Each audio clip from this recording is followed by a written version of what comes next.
We're live, if you want it. All right, good evening and welcome to our Committee of the Whole meeting. On December 9th, 2024, we acknowledge that the sacred land on which Smith Falls is now located has been the site of human activity for over 10,000 years and is rich in Indigenous history. This land is the ancestral and unceded territory of the Algonquin Anishinaabe Nation. We're grateful to the Algonquin ancestors who cared for the land and water in order that we might meet here today. We're also grateful to the Algonquin people for their contribution in the making of the Rideau Canal, which runs through Smith Falls, and we're mindful of broken covenants and the need to reconcile with all our relations. Together, may we care for this land and each other, drawing on the strength of our mutual history of nation building through peace and friendship, being mindful of generations to come. So with that, we'll call the meeting to order at 5:01 p.m. If there's any amendments to the agenda, we'll take them now. If not, a motion to approve. I moved by Councillor Robinson, seconded by Councillor Miller, that the December 9th, 2024 Committee of the Whole meeting agenda be approved and circulated. All those in favor? That's carried. If the meeting's running long, I propose that we'll take a quick recess around 7:25, but we'll see how things are looking at that point. And I believe at 9 p.m. we're done, if we're done or not, because that's what the procedural bylaw says.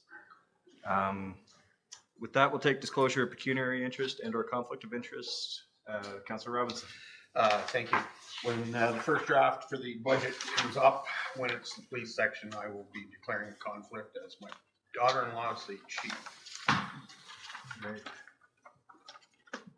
Any others for this evening?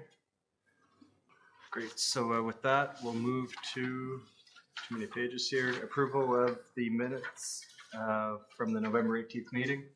Moved by Councillor Brennan, seconded by Councillor Quinn, that the minutes of the November 18th, 2024 Committee of the Whole meeting be approved as circulated. All in favor? And that is carried. So we have no delegations, directors' reports, or consent reports tonight. So I will take a motion to move in camera. Moved by Councillor Miller, seconded by Councillor Quinn, that Council of the Corporation of the Town of Smith Falls is provided in Section 2392B of the Municipal Act 2001 as amended. Move it into a closed meeting at 5:02 p.m. To discuss personal matters about identifiable individuals. All those in favor? Great, that's carried.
Mayor Panko, we're back on. All right, thank you for staying with us. With that, we're going to move on to priority issues reports. And the first is 10.1, the approval of the Heritage Conservation District Study Report with Senior Planner Granke.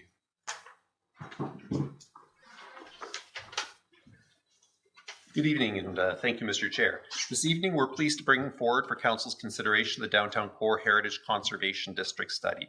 Council's strategic plan identifies the redevelopment of the waterfront in downtown as a goal that we'd like to continue to strive for in supporting the downtown's unique role as an economic, social, and historic heart of our community. One initiative identified in the strategic plan is to align this goal with the development and implementation of a heritage conservation district plan. Accordingly, the town engaged Stantec consultants to undertake this work, and the study presented this evening represents the culmination of months of research into the history of our downtown core and the individual properties and buildings within it.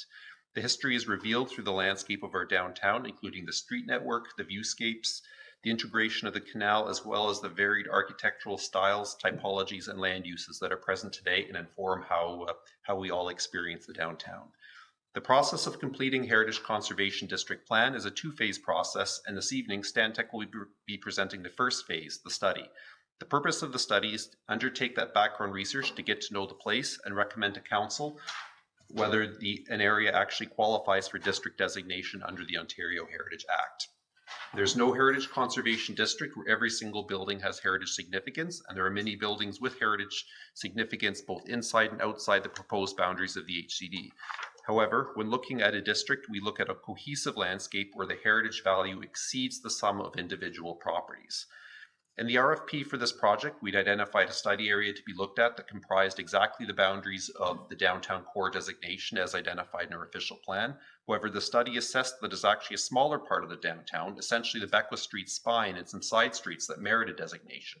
And Stantec in their presentation will outline why. The recommendation this evening is that Council, by resolution, accepts the study and directs the preparation of the plan. And at that next phase, Council will have the opportunity to direct a process that is unique and customized to Smith Falls. This evening, I'd like to introduce Christian Giansante and Megan Rivard from Stantec, and Megan joins us electronically.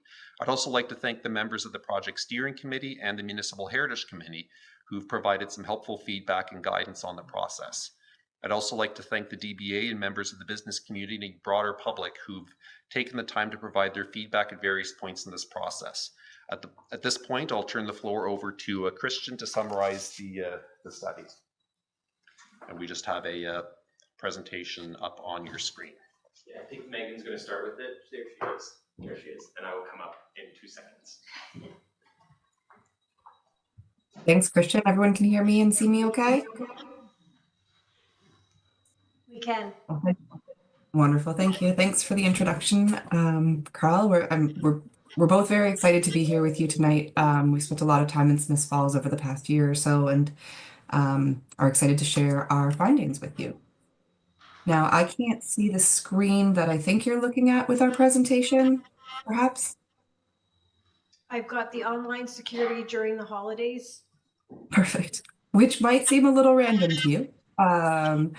But Stantec starts every meeting, public or internal, with a quick safety moment. So during the holidays, I think the last line that you see on the screen that don't take breaks. It's always a friendly reminder to be very mindful with your emails. And actually, recently we've discovered that QR codes, those little scan things that you have been replaced. So make sure that you're working with the original QR code if you can. And it's just kind of a pause to remind everyone to stay safe over the holidays. Next slide, please. Perfect. So here's our agenda for the evening. Christian and I are going to talk for about 15-20 minutes and then very much look forward to questions, comments. The Stantec team I'll tell you a little bit about, and then Christian's going to walk through the findings of our study, the evaluation, and then the summary of consultation, culminating in the recommendations, and then we will open the floor for some discussions. Next slide, please. So there are a few slides that are going to be a little text heavy here. Bear with us. We won't read the slides, but wanted to make sure that you had all the information in front of you. I know our report was a little on the long side, certainly heavy. So what we're aiming to do tonight is just bring you some of the highlights. So you see on your screen now a timeline of when we began work and kind of how we've progressed throughout 2024. I know I've met a number of you at our open houses and elsewhere. So we're really excited to kind of share the culmination of all of this work. So we'll go to the next slide, please. So there's a few kind of what are districts, what are they not, that it's helpful to kind of go into up front. So our team has completed heritage conservation districts and studies and plans around the province spanning the last 20 plus years. And we've worked on a number of different types of contexts. So bringing that experience to the table, we can tell you with some confidence that what a heritage conservation district is and what it is not. So first and foremost, on the technical side of things, it applies under Part 5 of the Ontario Heritage Act, and it gives municipalities the ability to designate a wide swath of land. Actually, it could be small, it could be big. More than one property is what the districts typically look at.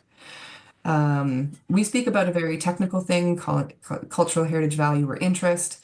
It's outlined, and you're going to hear more about that here in a few minutes, but suffice to say that it's a space that, as you heard from Carl, some of its parts are greater than the individual. So it really allows us to look at things that aren't just the built form. We can look at monuments, landscapes, sightlines, those kind of things, and fold it in under a planning tool that applies to the entire district. We work with something called the Ontario Heritage Toolkit. Your municipal heritage committee is familiar with it, and it generally helps guide the process. Recently, the government has come out, our provincial government, with updates to the Ontario Heritage Act that look to make clear the requirements as far as percentages of properties to have value, things like that. Again, you'll hear a little bit more about that.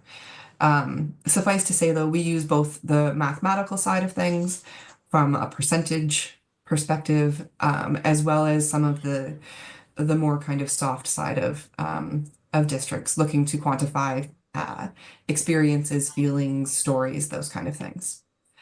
As of 2020, we are up to 134 heritage conservation districts in the province. Importantly, they're tools for managing change. They're not tools for freezing development or change. So I think that's why you see so many of them kind of throughout the province. Actually, if I could go to the next slide, please. What districts really aim to do is identify the character of a place, understand if that's rooted in historic development or what kind of helps to tell that story.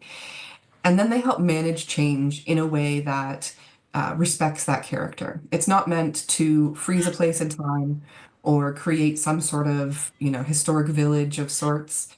We both look to the past and then also to the future as part of district planning, which is why you see a very heavy emphasis on the planning side of things.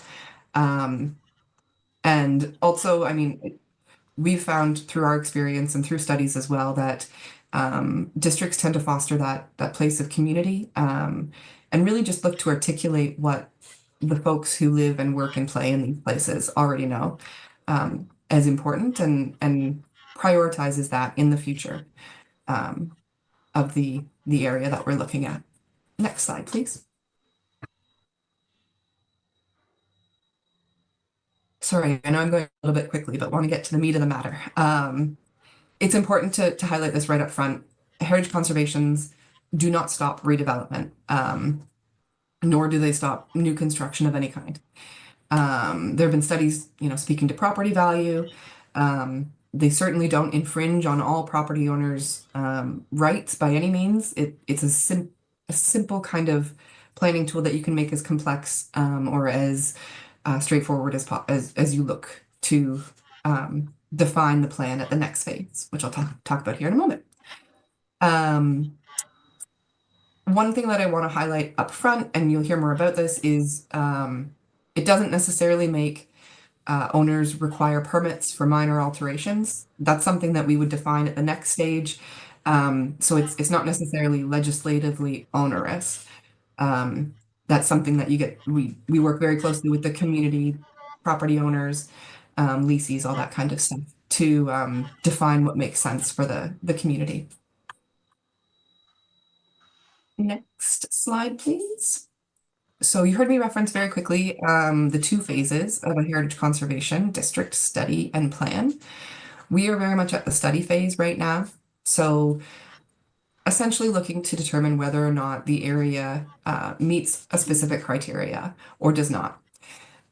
It's the plan phase. That's where we tend to get a lot of the questions about how this is going to affect me as a property owner or a renter or a member of the public in general.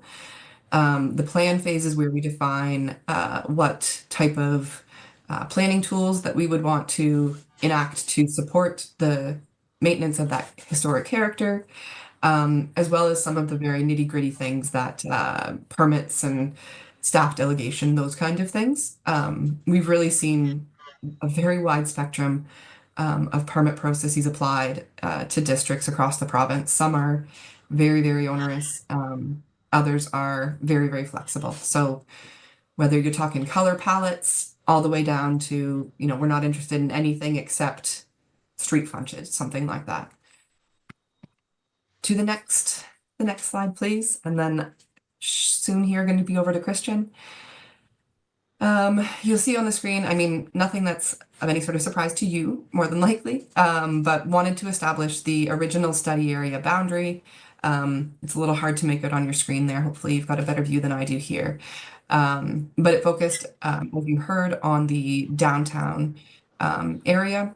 What we looked at, as Christian will let you know, are some of these landmark structures, and we did an inventory every single property within this study area, and used that information to quantify some of the characteristics that we were seeing. So a total of 237 properties were inventoried, of which we've got data sheets, and we're able to quantify the information. And Christian is now going to take you through that in more detail. Hello, everyone. My name is Christian, and we'll just run through the nitty-gritty and the data from the HCD study. So the first thing that we look at when we're looking at the HCD study, we're looking at the historical narrative of the area. And from that, we identified 5 key historical themes, ranging from early Loyalist development through the Rideau Canal period, through the railway age, into industry, and then into the more present day, late 20th century tourism and leisure thematic period. These historic themes were used to place all the 237 properties in a historical context, which is how we then kind of assessed the properties as a whole within the HCD. So this is kind of the bedrock on which the rest of the HCD study is built. Next slide, please. So through that, we completed an inventory, like Megan said. Each property was examined. We looked at its architectural style. We looked at its building materials. We looked at its heights. We looked if there were any significant architectural details. We logged all of that and synthesized it over the course of the summer. Fieldwork was done back in March, so it's all nicely within this calendar year. And we use this information to identify patterns in this study area that then, again, continue to inform our recommendations. So some of those patterns are divided into 4 categories, which we'll show next slide, please.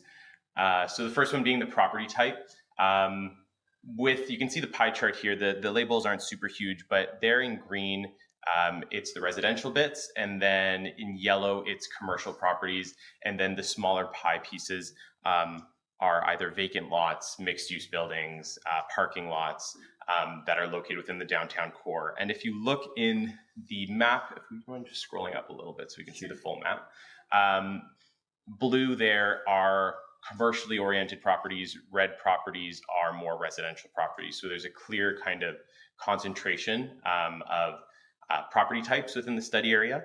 again, it's that big balance between commercial and residential and vacant lands. Next slide, please. In terms of architectural styles, there are a lot of vernacular buildings, about 46%, but then there are also a lot of very eclectic architectural styles located within the HCD study area.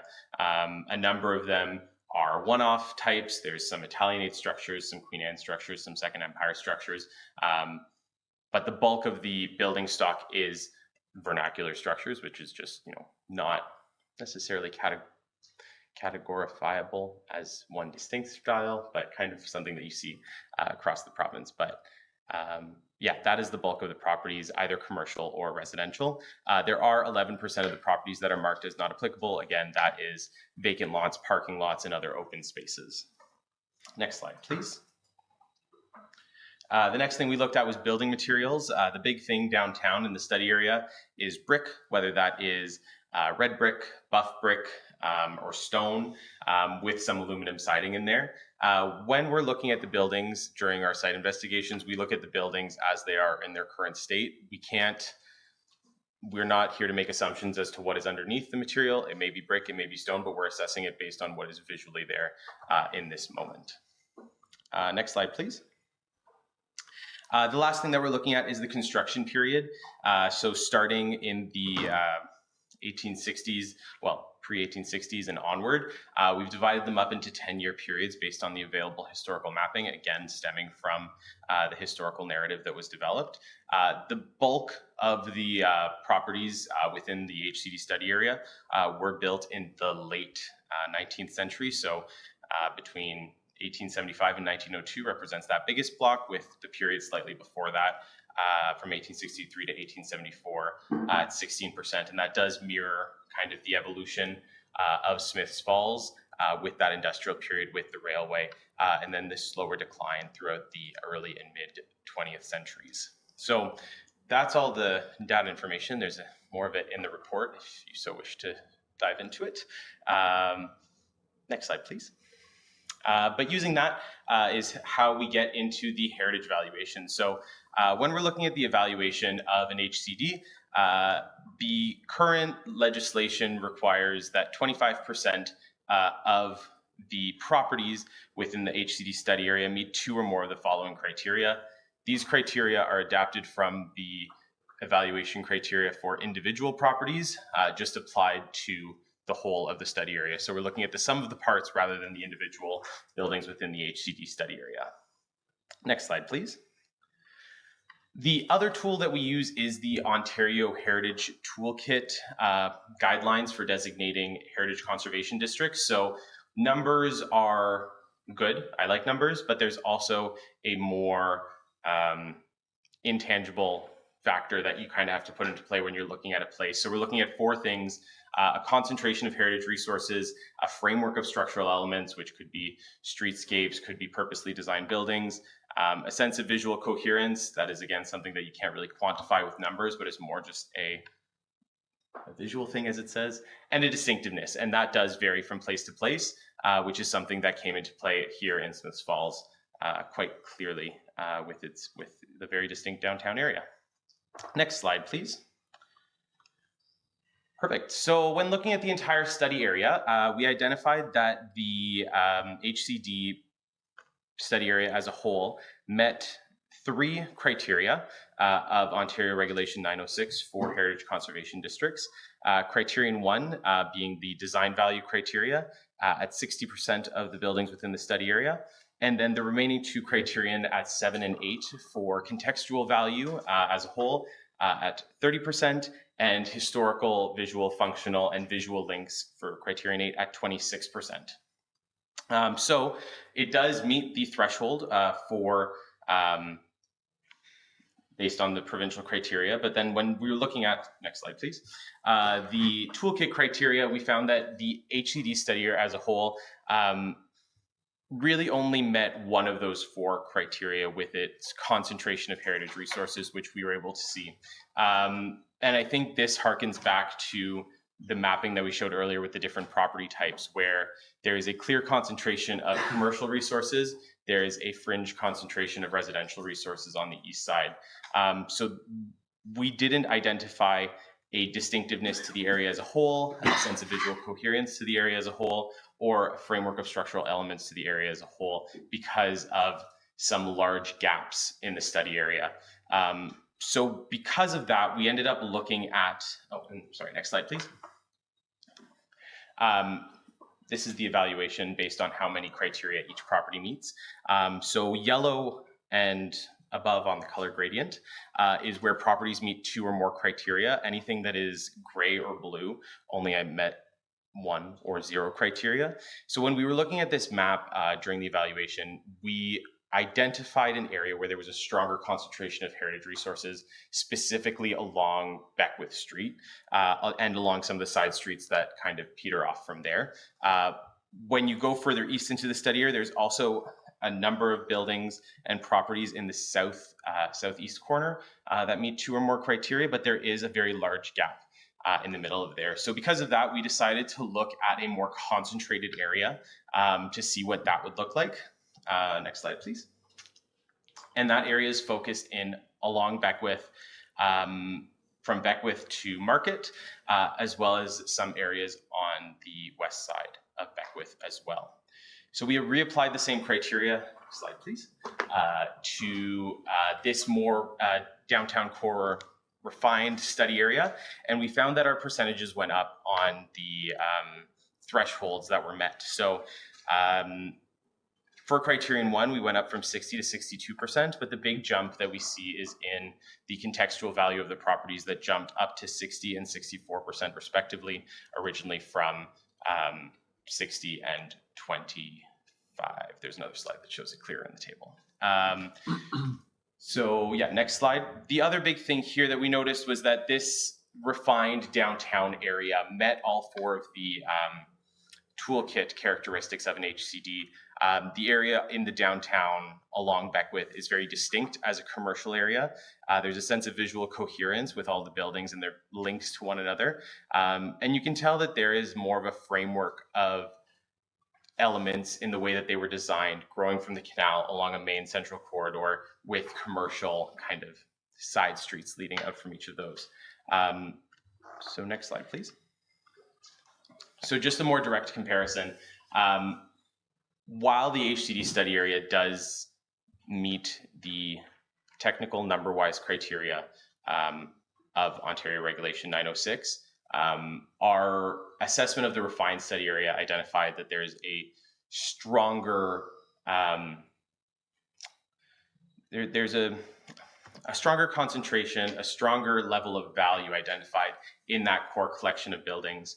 And it does kind of surpass the 25% threshold and bar that's identified in the criteria. And with the toolkit characteristics as well, this refined HCD study area meets 4 of them as opposed to the entire study area's single criterion. And next slide, please. Just showing the refined study area and its evaluation, we can see that there isn't as many of those large swaths of blue or green areas that would identify little to no heritage value. It's a much more concentrated area of resources. The other thing that we added in when we were looking at this was there's small bits along the south of the study area. I don't know if you can tell with this color contrast, but at Veterans Memorial Park and at Confederation Park. We included these additional areas because we found that they tied really well into the thematic overview of the history of Smiths Falls, starting from those origins at the canal with the industrial development. Even though they're not there, there is an intangible heritage value at these locations that kind of continues that story from the canal all the way up to where we stand today. Next slide, please. Perfect. So over the course of the year, we've been consulting with a number of groups, both internal and external.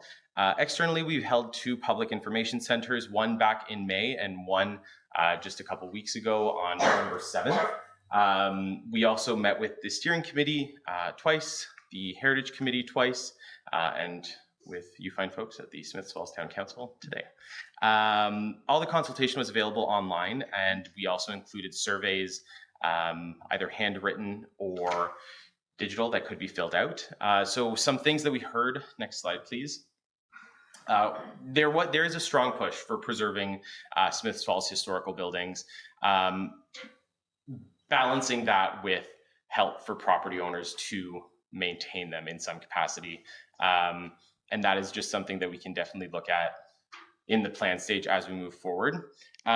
We also heard general support for the study area, some questions again about the boundaries. But again, that is something that is not fully set in stone today. It can be further developed later on based on ongoing discussions. And some other things, just again, a lot of it as it relates to individual property management with heritage processes, not being too rigid with regulations, and figuring out how to facilitate infill in this area, but keeping it compatible. Next slide, please. So our recommendations, this is a very wordy slide. You don't need to read it, it's in the HCD study, but these are the heritage attributes that we've identified for the Downtown Smiths Falls HCD.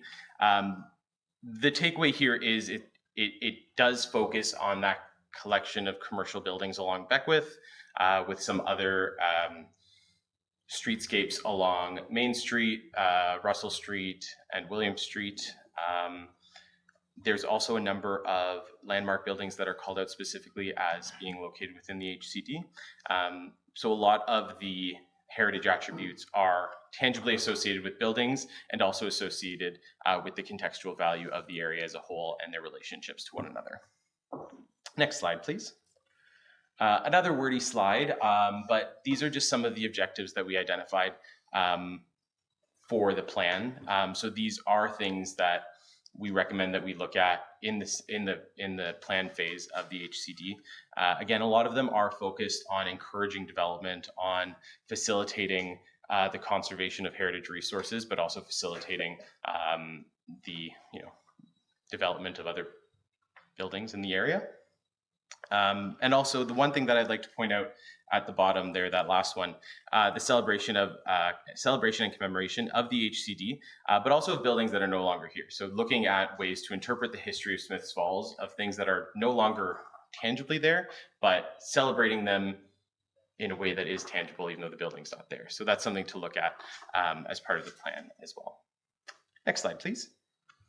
So just some quick recommendations, which is kind of a summary of everything that I've just talked about. So the first one would be the adoption of the refined downtown commercial core HCD boundary as the Smiths Falls HCD, the initiation of the HCD plan for this refined study area, and the consideration of additional planning tools, which are listed in the HCD study, including some Part 4 designations for some heritage buildings that are not located within the boundary, leveraging the official plan update that's ongoing to identify some incentives and approaches for property owners of heritage buildings, and the consideration for additional HCD studies outside of this study area that may look at other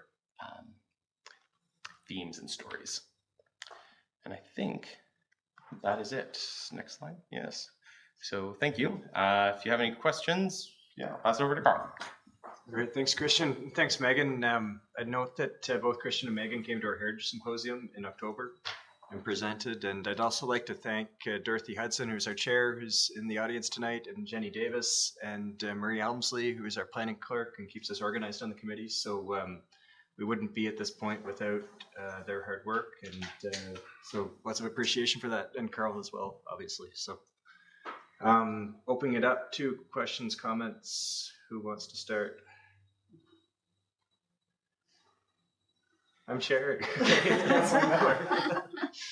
I felt like someone else must have a smarter question than me, but I do have several questions actually. First of all, thank you, Manager Grenke, and to our consultants as well for this great amount of work. I was really hesitant at first, particularly about our downtown businesses. I sit on our Downtown Business Association. And when we brought it up at a DBA board member meeting, it was made clear that most of our business owners actually rent their space. And so I appreciated their input, but really it was the property owners. And I see that some of those folks have contributed to your study. Carl, a question for you, if I remember correctly. One of the reasons we went ahead with a Heritage Conservation District study was some provincial legislation is changing. Am I right on that? And that this helps sort of protect us and protect our buildings as we move forward with development? Yes, through you, Mr. Chair, recent changes to the Planning Act have removed the scope of removed from site plan approval the scope of building design.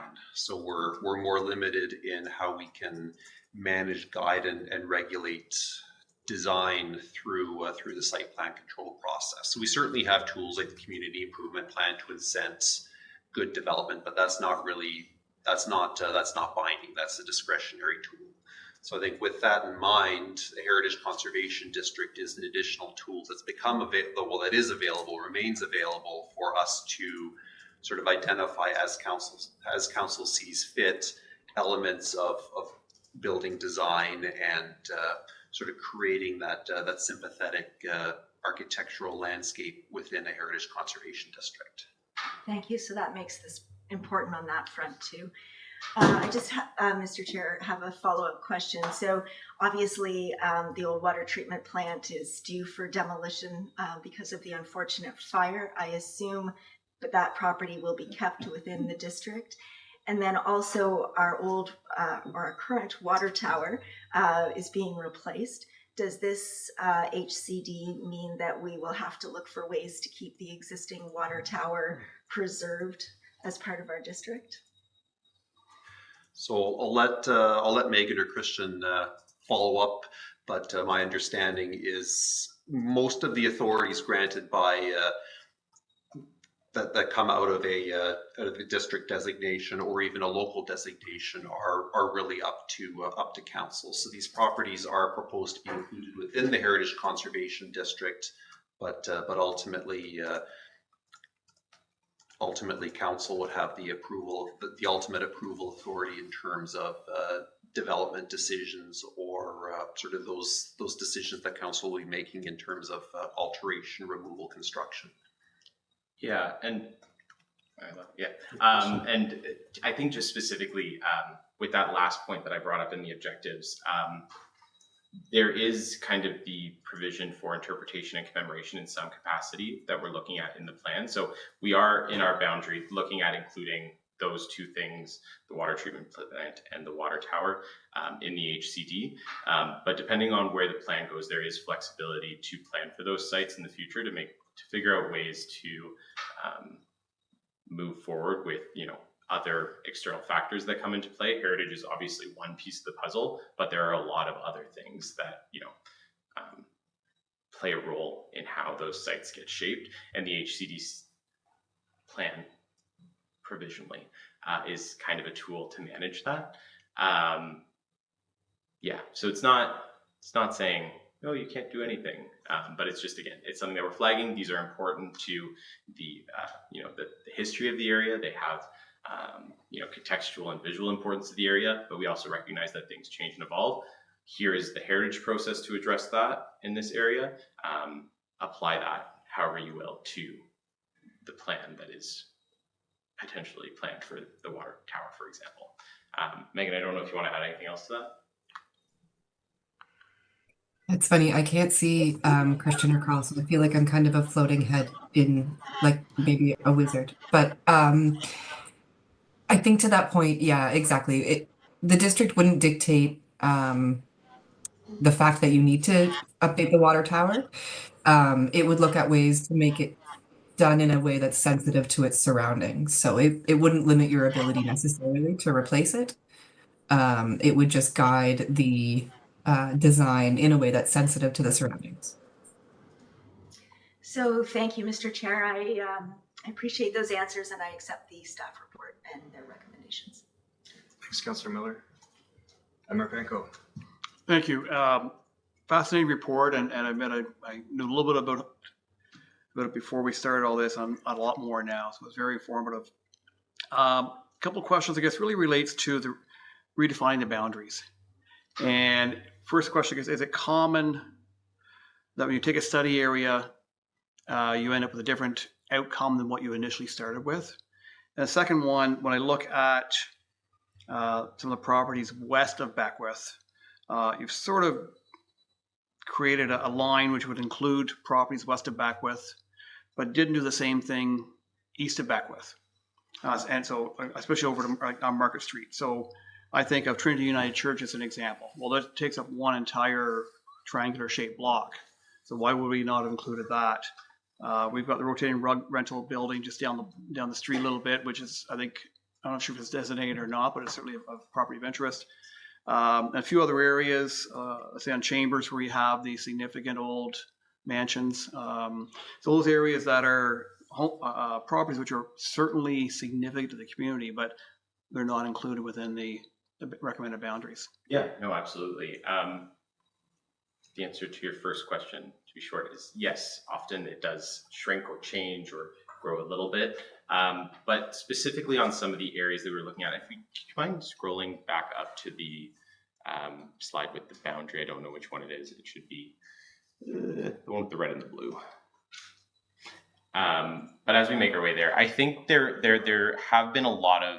were a lot of discussions internally and with the MHC and with staff about the boundary of the HCD. The original kind of study area, the red area, matches the area of the downtown business area where the CIP is.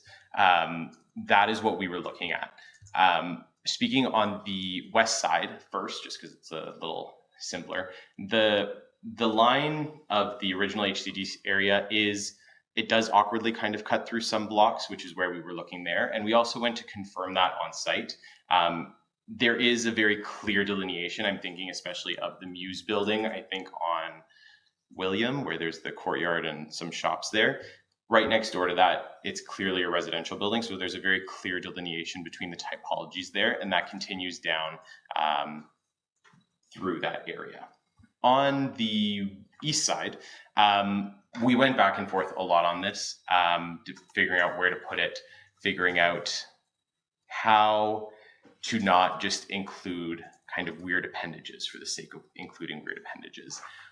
Where we landed on with this was really a visual thing. So if you can picture yourself standing at the corner at the intersection of Market and Center Street looking north, Market Street forms a very clear boundary between what is innately commercial and what is innately more transitional residential. Looking up that Market Street on the west side of Market Street, there is kind of a clear, street wall of buildings that start from Center and kind of go all the way up to William. And even though there are empty pockets of land in between, you can still get that sense of visual coherence from the bottom all the way to the top. Looking at the other side, you don't get that same sense because you've already started transitioning from these kind of two-story linked commercial buildings into more, residential industrial properties with the lower scale. And then if we go back to, do you mind scrolling back another slide to the property typologies? Sorry, up one more, I think, maybe two. Yeah, no, you're going the right way. Up maybe one more. Yes, one more up. Sorry, the beginning of this section, my bad. One more. I'm sorry, I'm going to stop saying one more.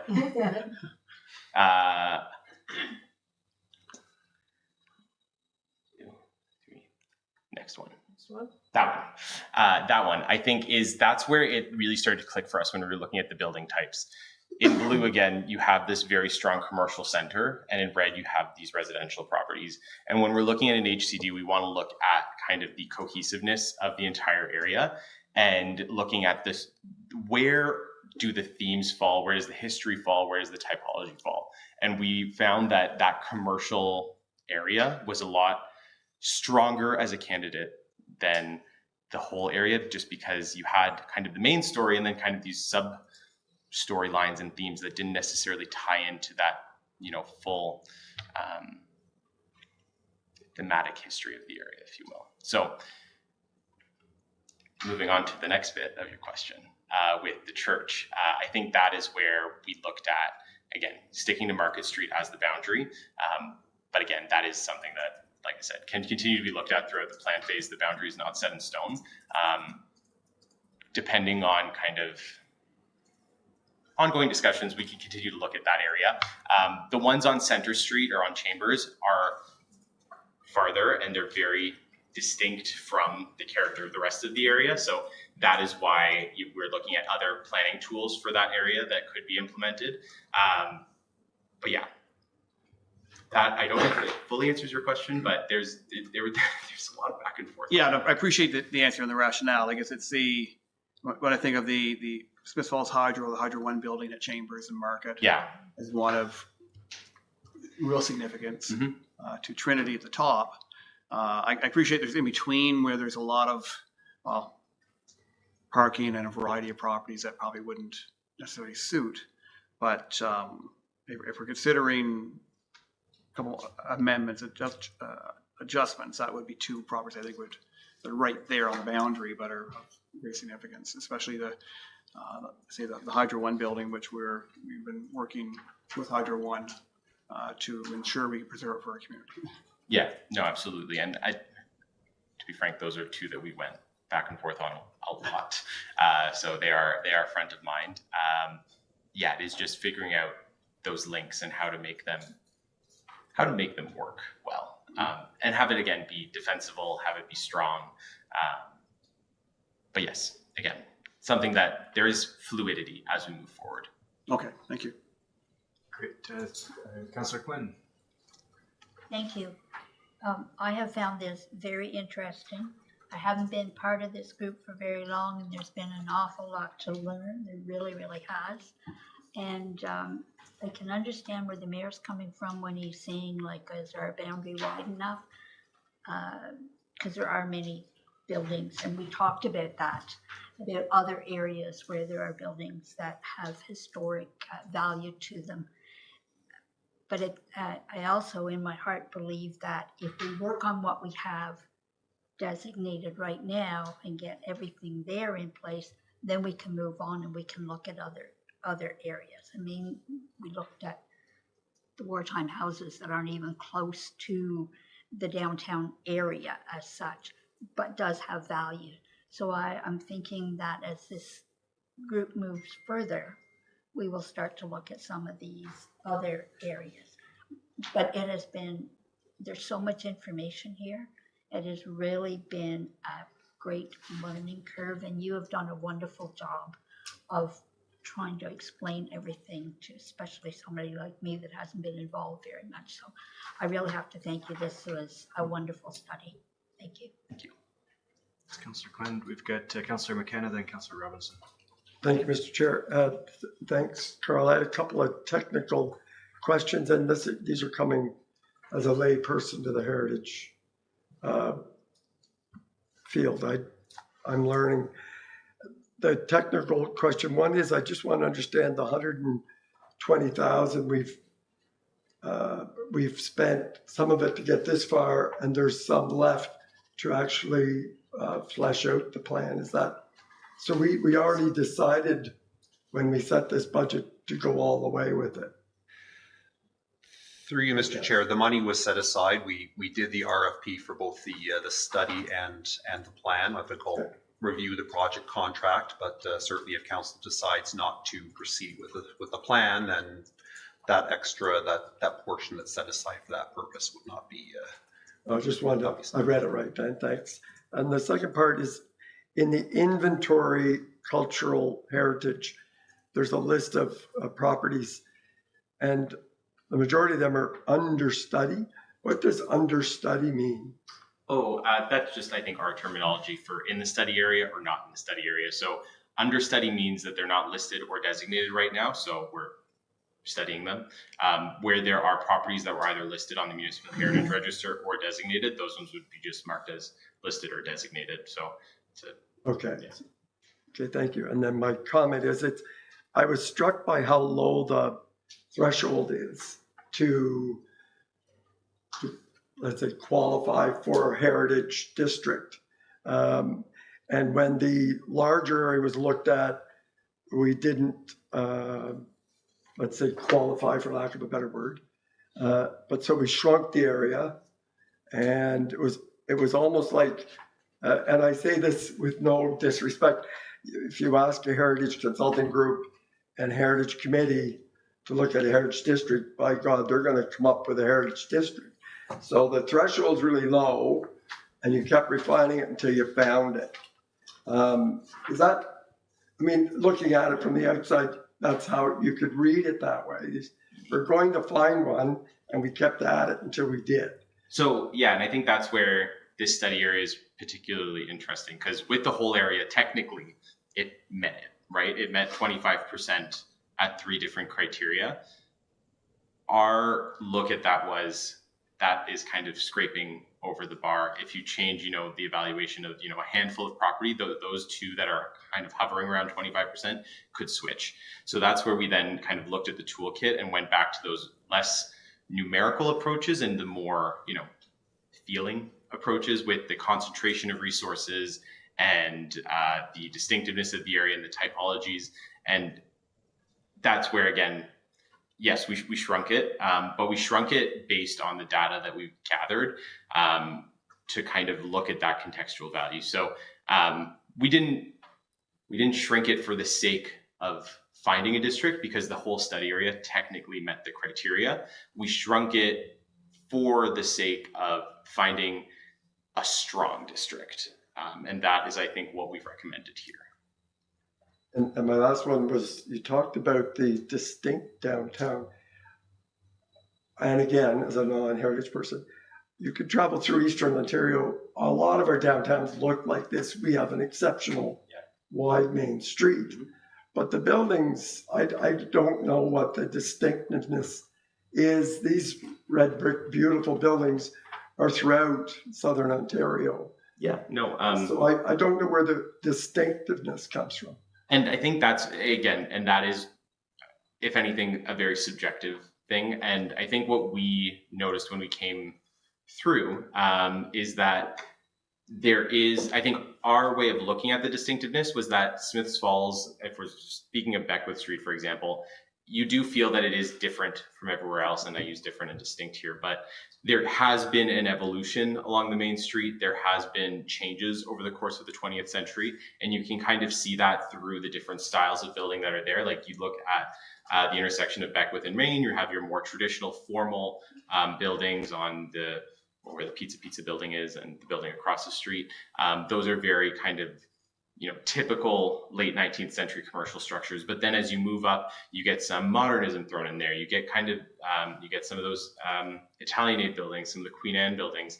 And it really is that it's almost the eclecticness.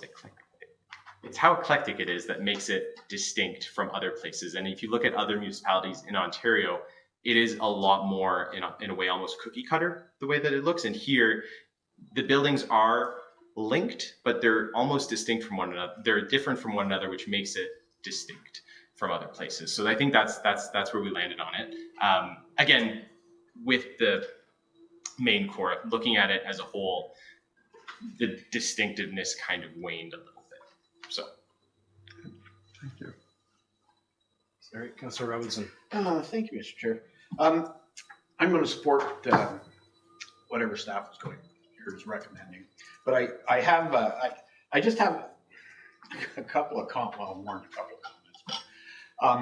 I'm concerned with the participation numbers of people that attended. Like, you had 2 meetings and the online survey. The first meeting was attended by 18 local residents and community members, while the second saw a reduced attendance of 9. Online community survey was also conducted, yielding 23 responses, and of these, 65% or 15 expressed support. So despite this support, the low turnout at both meetings and through the survey indicates minimal overall engagement with the initiative to me. Given the limited participation both in person and online, it's challenging for me to interpret this as a comprehensive reflection of community interest or support. While preserving local heritage is an important goal, the lack of broader public involvement suggests to me that this initiative doesn't currently resonate strongly within the communities, or within the community. So I guess my question is, was there any attempt made to engage the building owners to attend these or participate in the online survey? Because as Councillor Miller said, many of the businesses that are in these buildings don't own the building. So like, I guess that's my question. Yeah, I mean, we did reach out. We can't force people to answer. So that's where it's. If I could interject, sorry, Christian, sorry, the voice from beyond comes again. Through you, Mr. Chair, that it's not particularly unusual to see these kind of turnouts pre or post pandemic in commercial areas, particularly when you've got landlords that live elsewhere. I mean, we did distribute for both PICs, we distributed mailers, posted it, kind of got the word out that way. But in another district that we had that focused on the commercial area, we tend to see these kind of numbers. We tend to see more uptake on the plan side of things where there's more opportunity for input or influence. At this stage, it's more about getting the word out there that this study is happening. And not to provide any comment on whether or not, the community as a whole supports or is against this, but the numbers aren't all that abnormal for us to see at a study phase. Thank you. If I could just make one further comment. Thank you for that, because you answered my next question, which was, is this common with other studies? So thank you very much. It was a great presentation. And, okay, so I'll chime in with some comments. I want to say, though, before I start, that this has been, I think, the highest level of heritage debate that I've ever heard at the Horseshoe, and I've been coming to meetings since the 2014 term, bringing ideas on heritage to council. So I really appreciate the time everybody took to read it and to understand it and invest in it. So really good conversation tonight. I think going to Mayor Panko's comments, I definitely share those concerns. We've got that bright red on the heat map for the block of Market, Russell, and Elmsley, and I really think it'd be a shame to leave that out. When we look at the other buildings you mentioned, like the Smith Falls Hydro building, former Rideau Hall Albion Hotel, or the stone building beside it, which is known to be the first stone building in Smith Falls, both significant, to me, meet multiple criteria. And I think if we can look at that again, say, for example, the Smith Falls Hydro building, like maybe Sir Adam Beck never worked there, but in our community, in our town, there's social contextual significance to that maybe we're underestimating.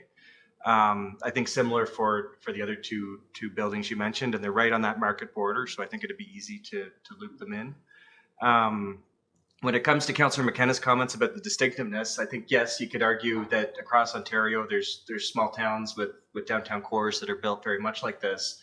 But what sets ours apart is when we look at the Smith Falls book that we love, these buildings tell our story because that's where the story happened. They were the set. And as much as the architectural features aren't anything compared to the Notre Dame that got reopened last weekend, that doesn't tell our story. These buildings tell our story. And if they don't exist anymore, that story weakens. And that's where putting this strong policy in place gives us what we need to ensure that 100 years from now, our grandchildren, great-grandchildren will be able to still open that book and say, oh, this happened there, this is Fort Hemlock. And I think that brings a lot of value to a community. And when you visit communities that haven't protected that, especially around the GTA, there's a lot of fabric and identity of the community that's been lost. So I think as much as it's that we're not preserving, incredible feats of architecture, we are preserving our story with this through those buildings. When it comes to community engagement, I think from being on council now, if people are seeing something they don't like, they come out in big numbers, and the room's full, and people are not hesitant to speak up. So I think we've done a good job of putting it on social media, getting it out there.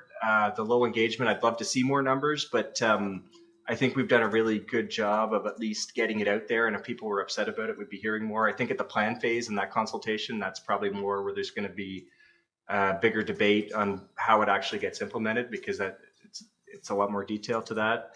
And I think it was a really great move on the part of the Municipal Heritage Committee and Dorothy and Jenny to put the Heritage Symposium on a Monday, because the idea was that most businesses are closed on a Monday, so try to make that more accessible for them, where usually the symposium's previously held on a Friday. So that being said, I'd love to see that western boundary adjusted, but it sounds like we're not, this is roughly what we're doing, but there's still a little bit of room for movement there. And just, really digging into those six criteria, because I do think that some of those additional criteria can be met on some of those buildings along Market Street. So I'm very supportive. I'm seeing that we've got strong support from council. So if there's no other questions and comments, we'll give staff approval to proceed and look forward to the next phase. All right, thank you, Mr. Greggy. Thank you, Christian. Thank you. So with that, it brings us to 10.2, first draft of our 2025 budget with Director Dauber.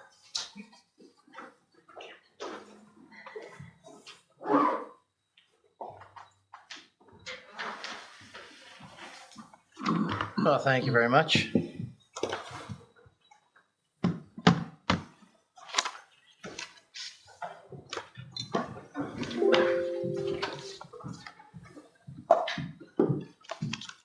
So the first draft of the 2025 budget.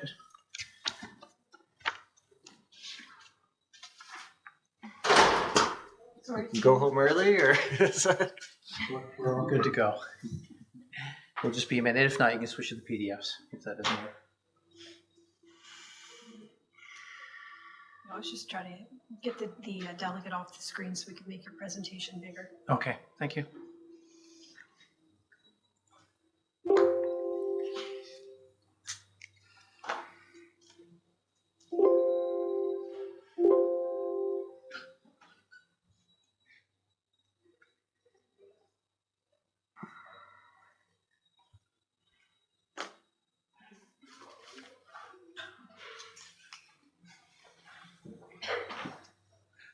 Try and plug it in.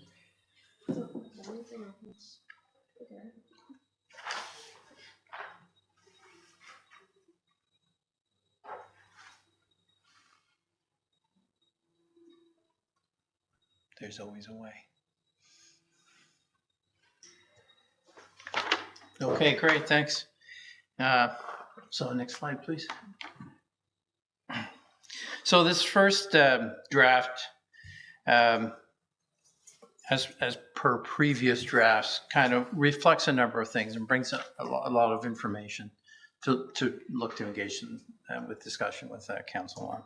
So we wanted to approach it from as historically strategic priorities, also looking at asset management infrastructure investments, and make sure that we accommodate for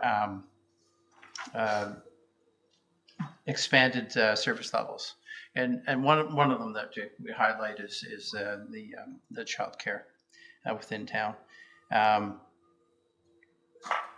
So what we're trying to do in this is, and I know there's been a couple questions and suggestions by some council members that can we start looking at some longer term strategies.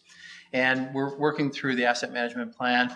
This draft of the budget does bring forward some capital projects that have been spread out over a few years to kind of start the process, kind of dipping the toe in the pool, so to say, to start the process towards the longer term.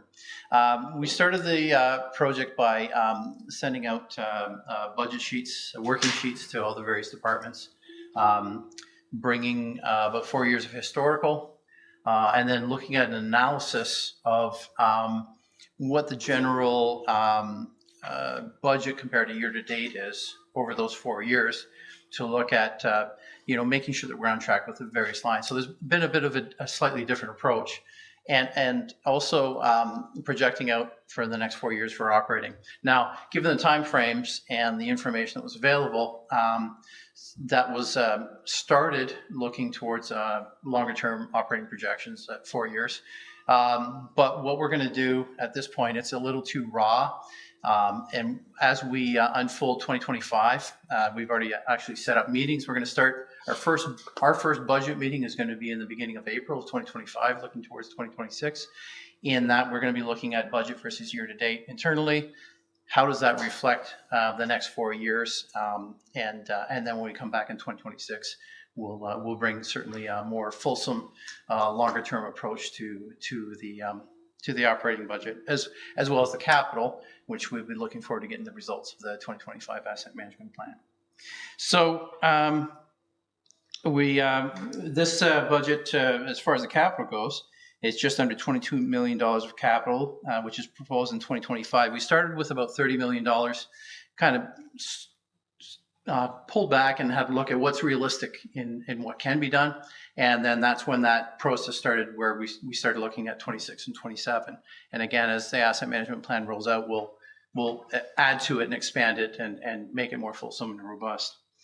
But the goal today is to understand the demands and challenges and to try to work together to come up with a plan to meet those needs. Some of the multi-year, as I said, has been started, and we'll touch base on that later in the slide presentation.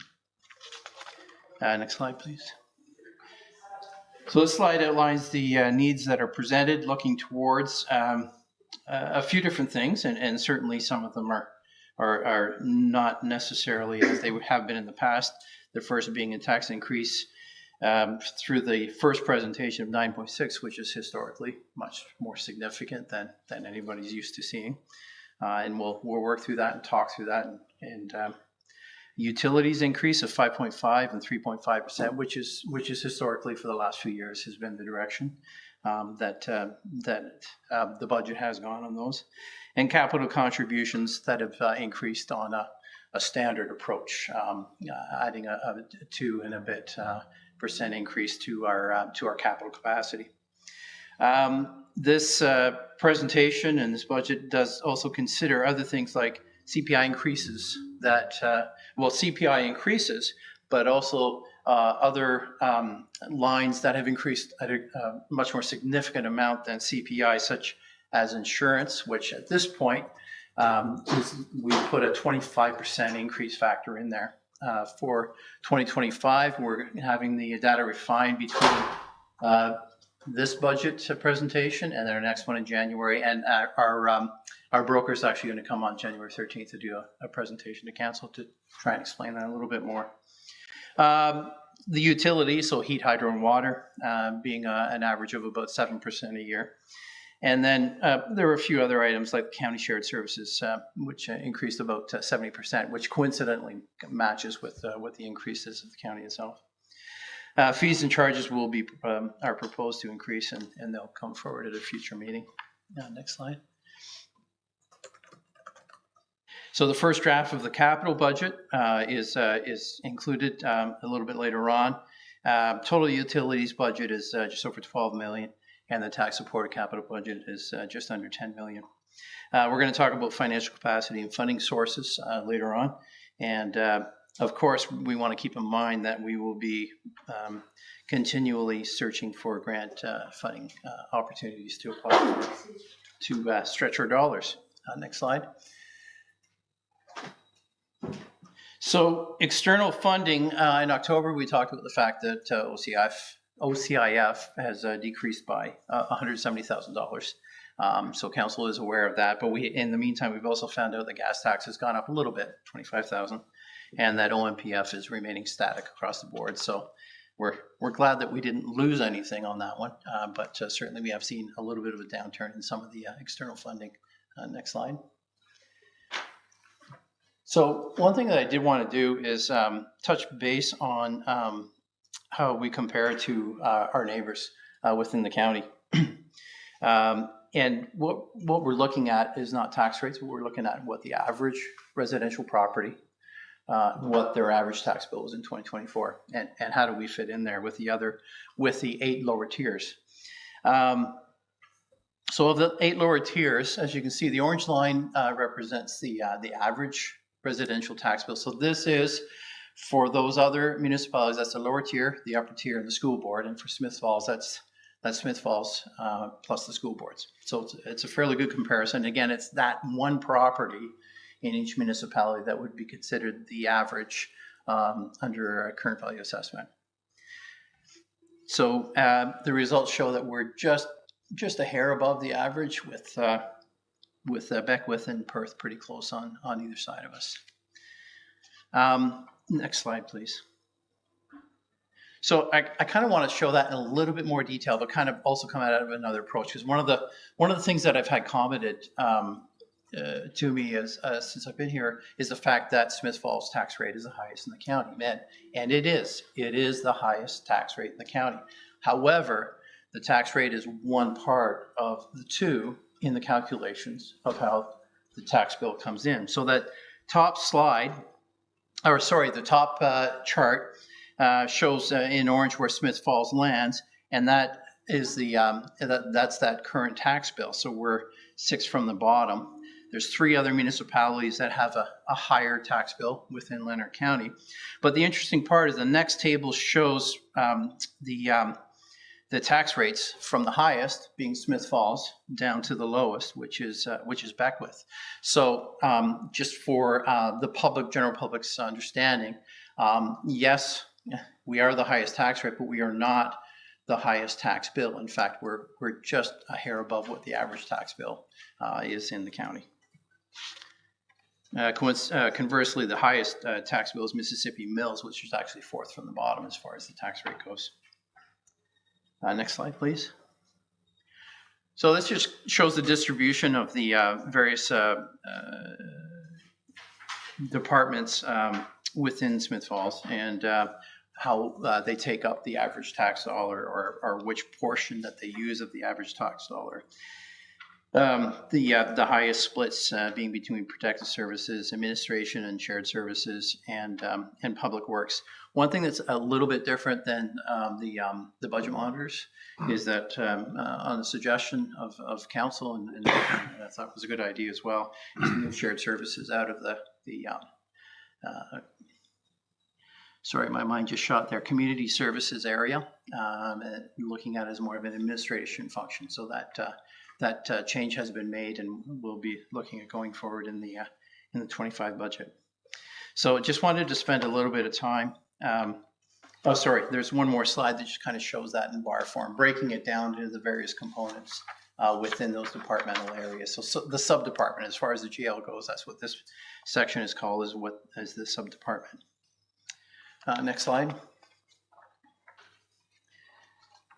So this slide shows the departmental increases over 2024, and I think council's seen this before. We're going to go through it in a little bit more detail because this is very hard to read, and the purpose isn't that you should be able to go through and read this because we'll blow it up. But this is kind of how the budget summary shows as was presented in the 2024 budget. We've done that here for the 2025. I believe in the past there was a direction given for the tax levy increase, which would be, and we'll see it on the next line, but that hard to read top line is the tax levy increase. And that's normally, I think in the past, where the direction from council would be, this is the kind of the framework where we're looking, and down at the bottom here it has a net budget of 0, which would say that it's balanced, but in previous it would show the shortfall. And then that would be the number that would work on. However, since we didn't have a number to go with, what we did is what we're bringing forward is these are the needs of the town, and a large portion to do with staffing. So we're going to just bring the whole thing forward and then engage in a conversation with council to say, what can we do about this? What is it that we can do to, from one side saying these are the needs and these are the pressures and these are the growth areas that need to be addressed. But then from the other side says, but how can we do it in a way that's affordable for the residents? So the purpose is to engage in that conversation tonight so that we can kind of work out what that looks like. Do we approach it from a multi-year staging approach, or do we just look at the single year of 2025? And hopefully we'll get that direction by the end of the night. Next slide, please. So I'm just going to talk a little bit about some of those increases, kind of break that down in a little more readable form, that last slide, and just kind of try and run through it very, very quickly, and just touch on all the biggest changes. It's standard across the board that there were a lot of changes within the proposed budget with staffing. That's I think council's probably read through the proposal and through the first draft. So I'm not going to spend a lot of time on that because we're going to talk about that later, but I'll try and talk about the other operational portions that have changed.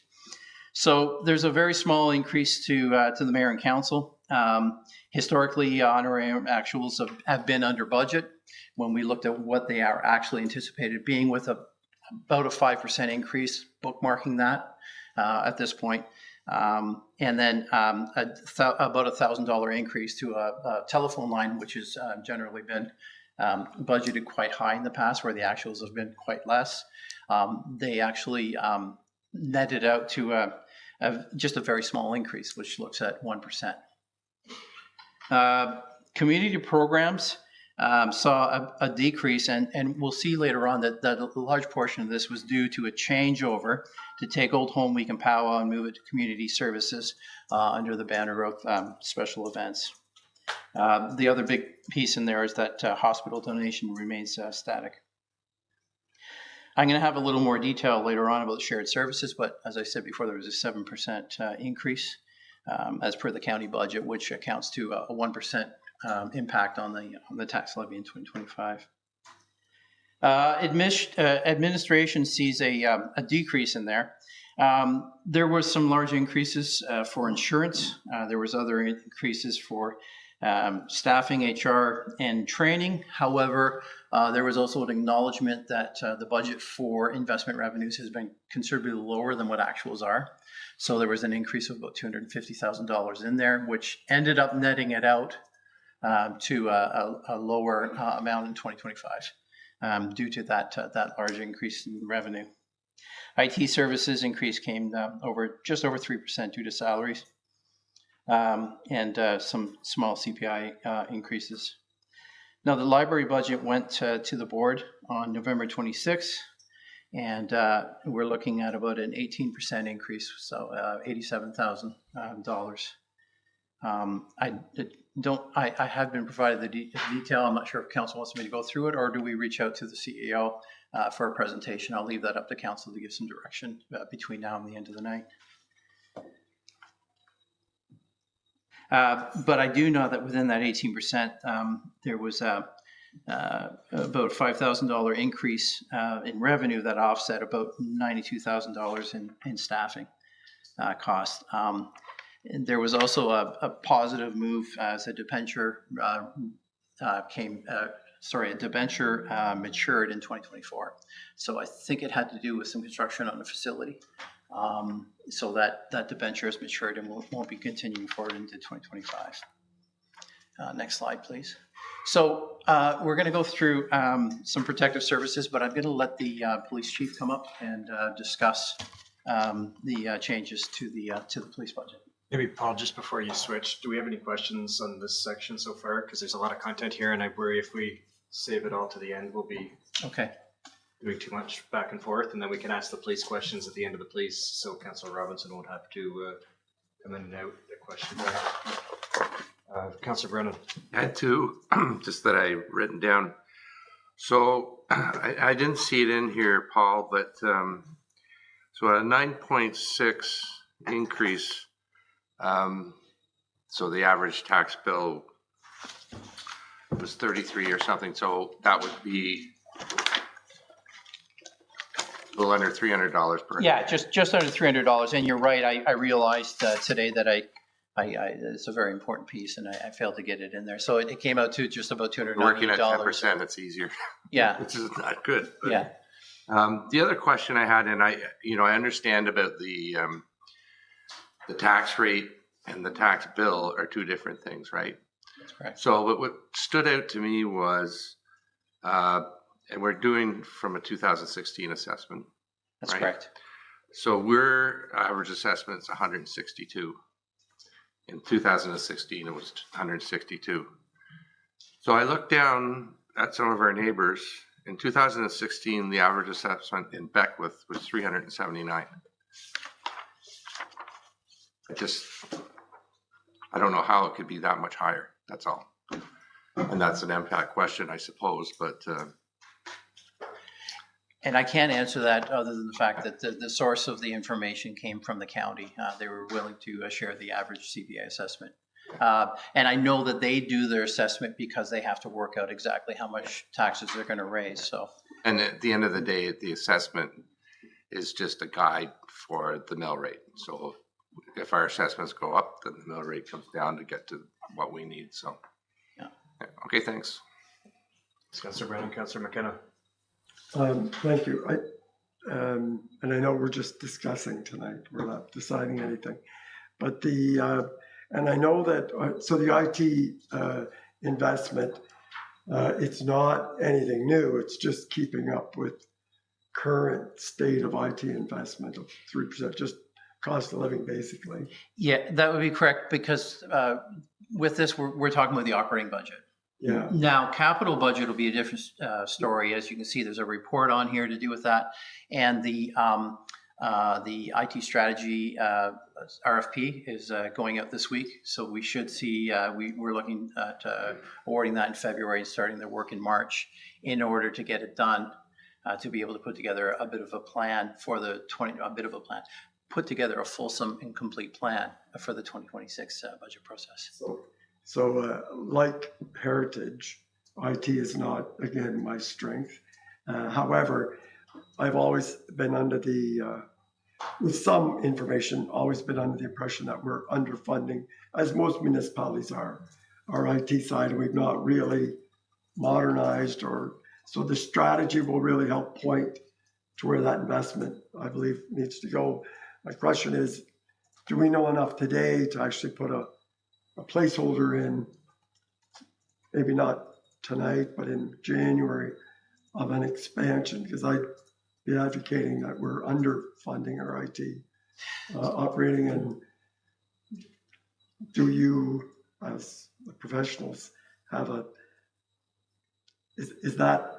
will we get to that stage in January that we could say, let's put a placeholder in, or? I would say not completely as far as a detailed plan, but so sorry, I just back up. As far as operating goes, I think for our everyday operating, what we've identified as our operating costs, we're on track for our day to day, making sure that the system continues working. Where we're falling short is on the capital side. And I hesitate to say yes in January, but the only reason I hesitate is because I want to kind of see what this strategy comes in. Now, I've been through the strategy before, so it's not my first kick of the can, and I can kind of guess at what some of those pieces are going to be. There's going to be hardware right away, and that's why we're coming with a report for pre-budget approval for a network refresh, and then we'll certainly be looking at a few more hardware pieces, but it depends on which way we're going. Are we going to go more cloud-based? Are we going to need servers? So the report later does not address servers at all. Are we going to have servers or we're not? I'm pretty sure that one of the pieces that will be identified is we have what's called disparate systems, meaning a whole bunch of different systems that don't necessarily talk to each other, which greatly increases staff time. Resources we're in need of more resources across the town as a whole. But I think the IT strategy, what it's really going to determine is how much of those resources are based on staffing levels, and how much of those resources are functions and processes. When you have a number of different systems that don't talk to each other, there's all these pieces and manual processes that have to happen to get the information from these 3 or 4 different systems and bring it together to make it one cohesive report, one cohesive budget, one cohesive. And you can kind of go on. So I'm kind of guessing that those are the pieces that'll kind of come into it. And depending on how that plays out and exactly what they are, I would say, yeah, we're greatly underfunded in that portion. It talked me into not pushing for a placeholder dollar amount. So I would be happy to come back and say what I think some of the ideas might be, but I don't want to put a dollar value on it. That's fine. Thank you. Not seeing any other questions right now. I've got just a comment to follow up on Councillor Brennan's about the average tax bill. I'd really like to see if there's interest from the rest of the committee, more towns in Eastern Ontario, because if we pull out the rural townships from that, Smith Falls is at the bottom of the pack.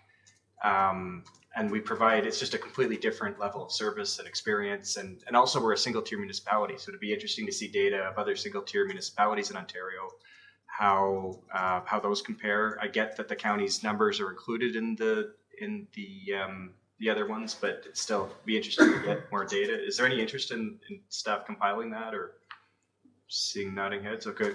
So if we could get more information on comparable towns in Eastern Ontario, or I don't know how big of a net you have to go to get a bigger example, but well, there's actually a analysis tool built within the financial information returns where you can search on basic criteria. I would already identify comparable towns to be Loyalist Township, Napanee, and Port Hope, based on their level of operating budget being somewhere in the $27 million of expenses. And the reason for that is the theory that the operating budget drives the processes, the everyday processes. So therefore, would cause them to become a little bit more comparable. Those are the three that I was trying to reach out to get the information from, but unfortunately, I just ran out of time before tonight to do it. So I can certainly bring that back. Thanks. And my other comment on that topic is that the average tax bill doesn't consider the newer homes in town, because the newer homes have been assessed close to what they've sold at. On the older side of town where I live, our houses are, the average tax rate or the average assessment, I think, is still around 180,000, 160,000. Well, MPAC has told me, because I've asked that question, because I said, well, what if somebody, builds like $100,000 garage? Is that going to, double their tax bill? And what they've said is they're taking new builds and they're deflating it back to the 2016 rates. Now, I haven't done a deep analysis to find out if that's true or not, but that's what they're claiming, is that they take that value of the building, of the new construction, and taking it back. As far as new sales go, the price of sales is only one of the components of the calculation that they use to determine the CVA. Okay, I think all of the MPAC black box aside, talking to constituents in the new part of town versus along Lord Reach Park versus the brick houses on the north side of town, there's huge discrepancies in where people are living and what they're paying. And there's a significant number of people that are paying, I think, more than their fair share because of however this black box assessment from MPAC's come out, their house is assessed a lot more than a house in a different part of town would probably sell for the same amount. So I guess it's just that every time I can get an opportunity to push getting MPAC to update, I take it. But I know that that's not going to help now. Councillor McKenna. Just, if we go down that hole, but Perth, I understand, has a rate for south of Highway 7 and north of Highway 7. So yeah, they've broken their community in half and said, so like mostly industrial, but there's new residential going up. So there's two different rates. And I may be wrong, but anyways. Interesting. Yeah. Okay. My last comment on this section is, to me, the shared services and administration are really big pies compared to some of the other, or big slices compared to some of the other ones. And I, as a member of council, reading shared services, I have a rough idea what it includes, but if a member of the public read that, they'd probably not even have that understanding, and I'm not happy with my understanding of it. So if we could break those down maybe a little more to really understand what value we get for that money and why we need to spend it. I'm seeing nodding heads for that. That's okay. So there is a slide coming up that actually breaks down the different components of shared services. Awesome. Yeah. But just when we're doing that communication with the public, that more of that breakdown, I think, would really help when we're talking with people. If there's no other questions, comments on this section, which I'm not seeing, we will say goodbye to Councillor Robinson and invite Chief Jody Empey.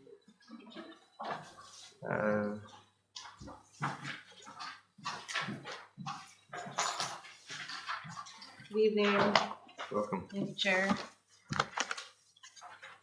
I just felt it best to give an overview of what we're seeing with the Smith Falls Police Service for our adequacy and effective police vision that we have. The Deputy Chief and I did a full overview of our service, and since COVID especially, we've seen an increase in calls for service, especially more complex calls for service, but a decrease in staffing.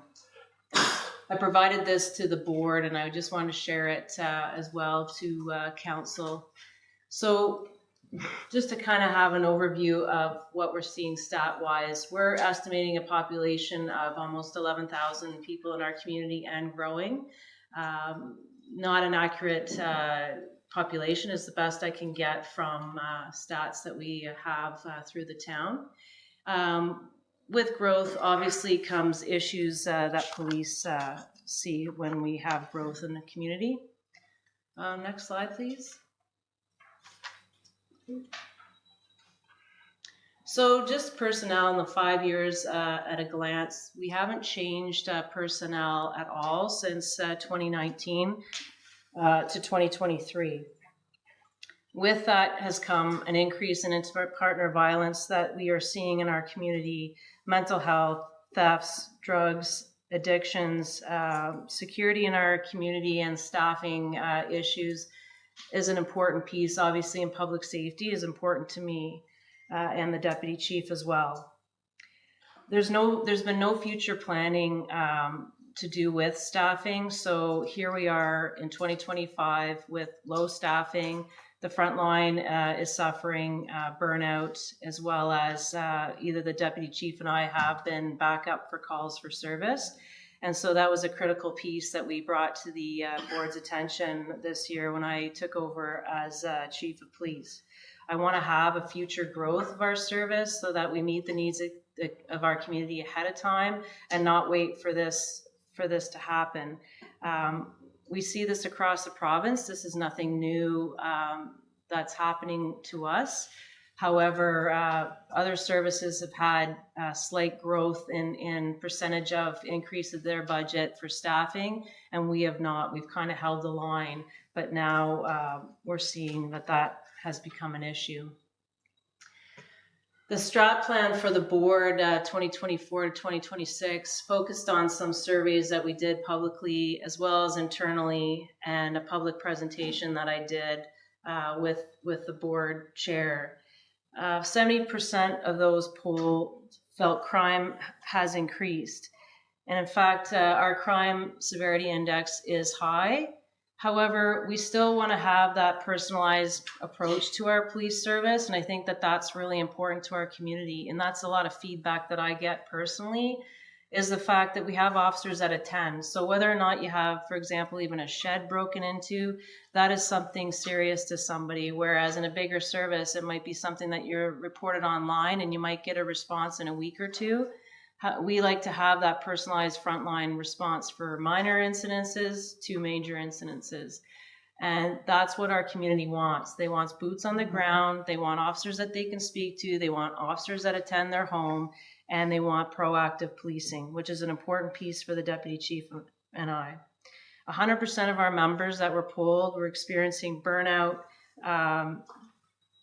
and as well as some of our officers being off. I've got 6 officers that are off right now on long-term WSIB with no plans of coming back. So we had to plan to do something. Our IPV-related cases, as I said, have increased. We were at 226 calls as of November. That is still increasing. And in 2023, we had only 212. So as you can see, we continue to increase the calls for service. Those calls are complex. We always say that those are homicide-related calls that can happen. So we have a lot of policies and procedures in place for IPV. We have sergeants that oversee those cases, and we have officers that need to be trained on IPV, as well as a 2-officer response due to the risk not only of the victim, but on police response as well. Sexual assault cases, this gives you an idea of some of our cases that we see that are also very complex in nature. A lot of them are relationship sex assault cases. Calls for service overall doesn't reflect the complexities that we have on the calls for service. So for example, a domestic that used to take an hour to investigate can go anywhere from 3 to 4 hours in length. The Community Safety and Policing Act is new to the province. It took over the Police Services Act of Ontario, and there's a lot of adequacy and standards that have to do with investigating domestics, sexual assaults, IDENT, and many other specialized courses. And the board has a lot of roles and responsibilities to ensure that your service is adequate and effective, as do I, the Chief of Police. Some of our health IAM stats for 2023-2024 show continuation of pattern. We still are foreseeing longer wait times at the hospital. That is no fault of ours. It's the way the hospitals are now too. They're overwhelmed and overburdened. And for us, when we apprehend a person under a Form 1, we could be anywhere from 30 minutes to 7 hours, depending on the person that we have that we've apprehended. If they're violent, we obviously stay until they get transported out for the safety of the staff at the hospital. Chief MP, we have a question with Councilor McKenna. Yeah. Thank you, Chief.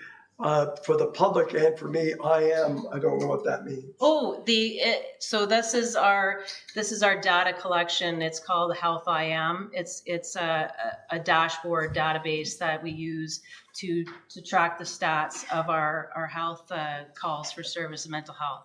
Okay, thank you. Yeah. Just that. Yes. Acronym, Yeah. sure. Sorry. And Yeah. you know what? That happens too at the board meetings. I have to explain it, and in my mind, I know, and yeah, rightfully Thank you. so. Okay. Community Safety and Policing Act going forward for an adequate policing model. This is what by law we have to have for adequacy: crime prevention, law enforcement, maintaining public peace, emergency response, assistance to victims of crime, and any other prescribed police functions. We've always gone with a proactive policing model. However, in the last 2 years, officers are becoming more reactionary, responding to crimes rather than prevention, because they're going from call to call to call with the lack of resources. We've offsetted our community service officer, which is very valuable and important to our police service, to do calls on the road and be the officer doing frontline patrol and taking him away from the community service, which is not what we want to do. He does a lot of the proactive working in the schools, working with community partners, training. He does a lot of traffic enforcement too, that around the school zones, etc. So we don't want to take his position away, and that's one of the things that's happened this past year. We want more ride programs. We want more traffic initiatives. Bail reform is very important to myself and the deputy. I've always been a very outspoken person when it comes to bail reform and ensuring that our high-risk offenders are, we're doing compliance checks, as well as ensuring that bail enforcement is done. With more staffing, it takes the pressure off for officers so they're able to respond proactively. Further, adding additional staff would ensure our adequacy under the new Community Safety and Policing Act model. And within inadequate staffing, we cannot commit an officer to the MCERT program, which is the Mobile Crisis Response Team, which has been very valuable for our service as well.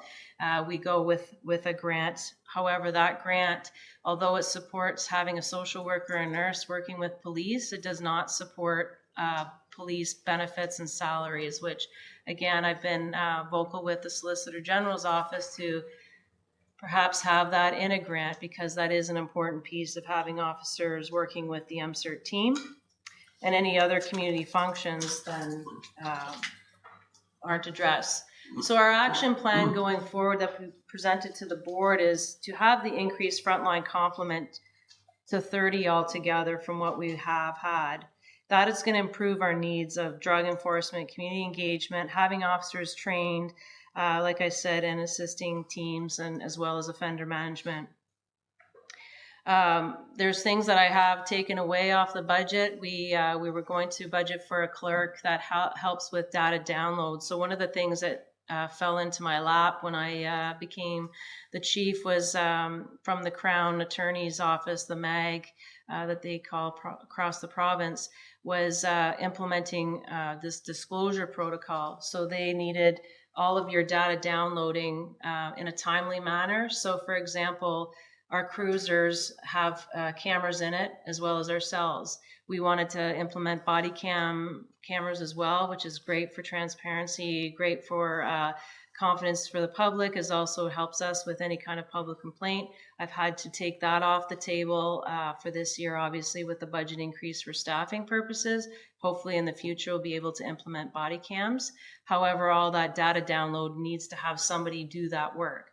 So our dispatchers are not only dispatchers for our comms, they also do all our help with our data downloading, ensuring that that gets done timely.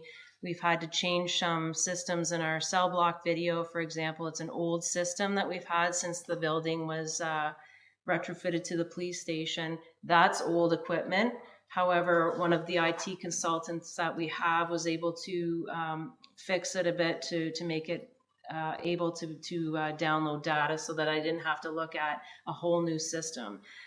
So there's been a lot of timelines that have been brought to us that we couldn't plan for or budget for. However, I found out through another chief of a grant that I was able to access for staff funding, one-time emergency funding for 2024, and I got over $76,000 for staff funding to help with that data management download. So that took a little bit of the pressure off, at least on the budget. However, it's our staff are very multitasked individuals, especially our civilians, which rightfully so. It's what makes us unique in our municipality. Having dispatchers also be the support for officers doing the data download, helping them with their briefs, adding things to the system, updating, which is called our niche, our RMS system. It's records management systems. They add things to it, as well as do fingerprinting data and CPIC, et cetera, et cetera. So we are, we take on many different roles to make us unique and not hiring different individuals for different things. Part-time special constables are in my part-time budget. However, I offset that with a grant to do with court security. And then prisoner care and control is very important. So I'm looking at technology piece to add to that instead of having personnel. And just having a collaborative approach. Right now we work with Brockville and Gananoque on our training piece. We share resources that way. We each have officers that are trained to comply with the Community Safety and Policing Act. And everyone is trained right up to from myself being the chief on rapid deployment, which means that if you had, say, for example, a shooting in a school, everyone is trained for that, especially up to myself and the deputy chief. As far as equipment required under the new act, we have everything that we need except for a couple of carbines, the long guns, which we were able to fit into 2024's budget. The only thing that I've added to the capital expense that is required is ballistic type helmets. However, those I think I'll be able to have a better cost saving tool than what I had initially budgeted for in the capital. And so their future costs, obviously, so altogether we have had approval to hire in 2024 6 officers, and in 2025 an additional 2. And that is going to be a huge boost in our community. It already is seeing the effects within our staff. People are happier. People aren't looking to go elsewhere. One of the big things in our budget has to do with wages and salaries. That is not something that I have control over. That's contractual between the Police Services Board and the Police Association. One of the wording in the contract was that the association is 98% of an OPP salary. We do exactly the same thing as officers across the province. We're no different. It's not tiered response maybe for other emergency services. We do, in fact, we do a lot more sometimes, because if we do, say, for example, a sexual assault that might get passed on to a crime unit in a bigger city, sometimes our officers are doing that from start to finish. So having that in there kept retention of our members and retaining them. That's a big issue with policing across the province right now. We are having a difficult time with hiring people for this job. It's obviously, there's been quite a few murders of police officers in the last couple of years, and that certainly has obviously decreased the need of people wanting to do this job. It's not always an easy job to do. There's a high risk of being sick or being injured or worse. So it was important for us to retain our staff, and having the staff that's from this area or having the staff familiar with your municipality has been a huge benefit that you probably have seen, whether it's myself or other members that you know that have been here for many years. We get to know our community. We get to know the good, and we get to know the ones that aren't so good as well. So it is very effective to have that. And I take any grant opportunity I can. There's one that's coming in 2025. It's our Community Safety and Policing Grant. There's two pieces to it, a local and provincial. March 2025 is when it's done. However, I anticipate that there's going to be another one, and that does include officers' salaries and benefits that I can use in that grant. So that's helpful, especially for our community service officer. So like I said, there is a lot of grant opportunities that I do take. I offset. There's a victim support grant that I applied for. That's going to help a lot of our community partners, but also going to help us in our training piece as well, to do with domestic violence and sexual assault and travel, et cetera, that I have budgeted for, but it always offsets in the grant. The same with NG 911, that's going to offset in my IT support. So just one last piece there, just did a bit of a comparison. We are high, obviously, for Smith Falls, more than we have been in years and years, but that's because we've kind of held the line. Public safety needs to be priority in Smith Falls, and I understand that it is an increase, but this is sometimes the effects of what happens, and you've probably seen it around other municipalities. If we just the next slide with OPP, you probably have definitely heard in the news and the large increases that municipalities were seeing in policing, and it's no different than Smith Falls and what we're seeing. And certainly myself, as well as other chiefs across the province, have been a big voice to our government, especially the recent announcement of funding that was going to be provided to municipalities. We've been a strong voice on behalf of the Ontario Association of Chiefs of Police to have that fairness and equitable funding to all municipalities, and not just provincial police municipalities, but all municipalities, as well as having that equitable for grant opportunities as well. So that's my overview. Great, thanks, Chief Empey. Councillor Brennan. Yeah, Chief, just on that last point you made, I know the province announced, I think it was $77 million because of the OPP service communities are facing a similar. So that means that we are not eligible, just to be clear, for that particular help. No. And that's what we're talking about, lobbying. That's right, yeah. And that's what the chiefs across the province, we just actually had a meeting a few days ago about that, because we want to be treated the same as other municipalities. The pressure is no different as far as policing pressures that we're seeing across the province. This is not unusual for Smith Falls, and we've just asked for that. Agreed. Yeah. Thanks. Rep. Benko, then Councillor McKenna. Thanks, Chief. And as one of your two representatives on the Police Service Board, I can provide a little perspective on behalf of the board.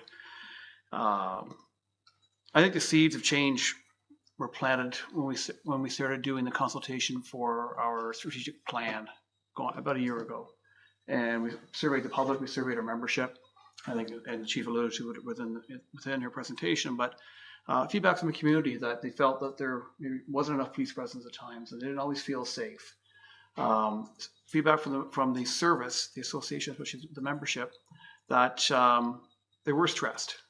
They were working more overtime than they wanted. They weren't getting time with their families. They'd be being called in on days off, and it was impacting morale. And I think at the time, I would say I personally wasn't as conscious that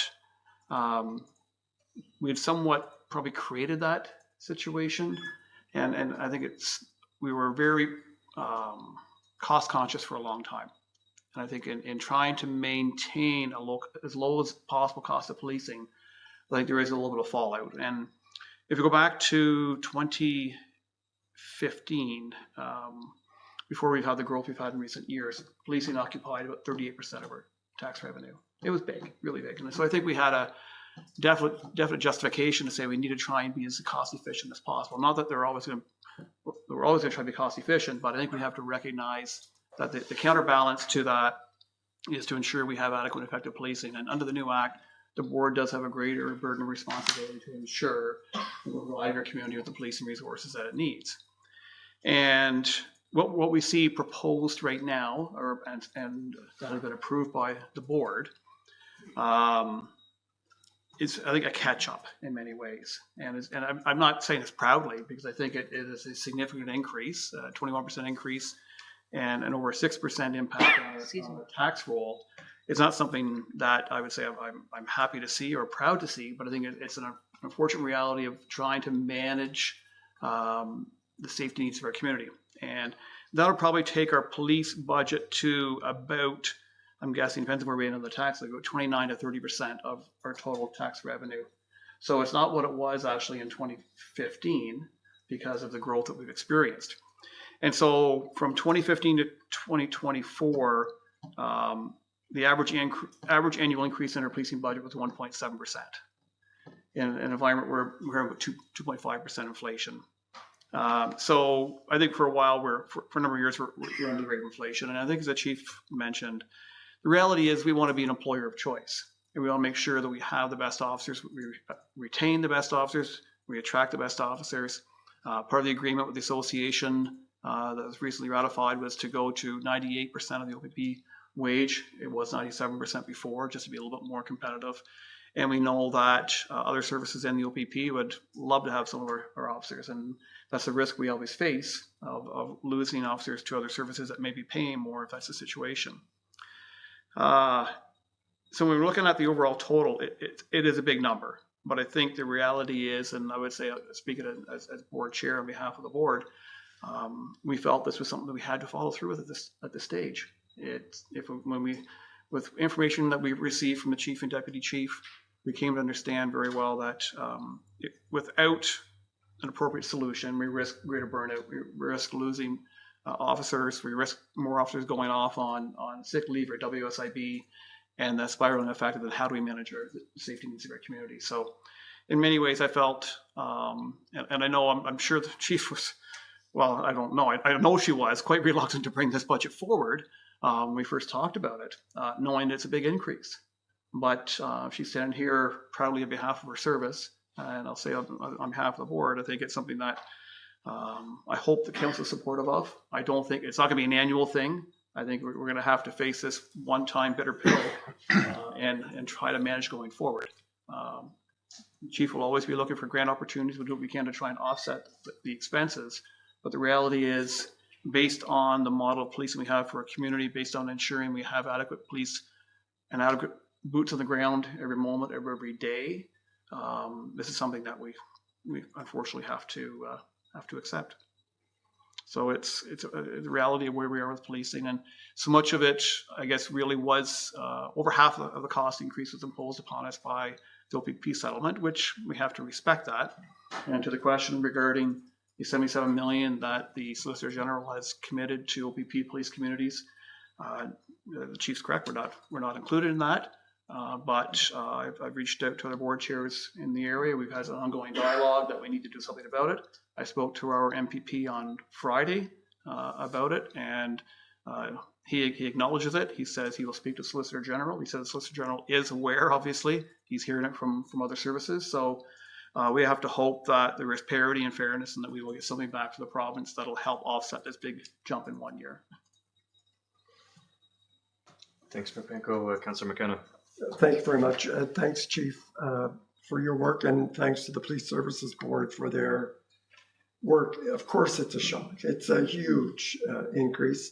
And I clearly understand my role at council is not to get into the details of the Police Services Board or their, we have to look at this and say, can we pay it or can we not pay it? And ask questions, make sure we understand it. I looked at the per capita costs. So for every person, what's it costing? It's up over $600 a person. If you look at Ontario, the average is around $400 a person. So I look, and I'm not saying that our police force is I think you made a compelling and legitimate argument for this increase. I don't question anything that the board or you have put in for that. I respect you, the force, and the services board that they did their best to bring a fair and balanced budget. Having said that, I have to find some way to say or to ask, is there a way to manage that increase over 2 or 3 years and not necessarily in 1 year?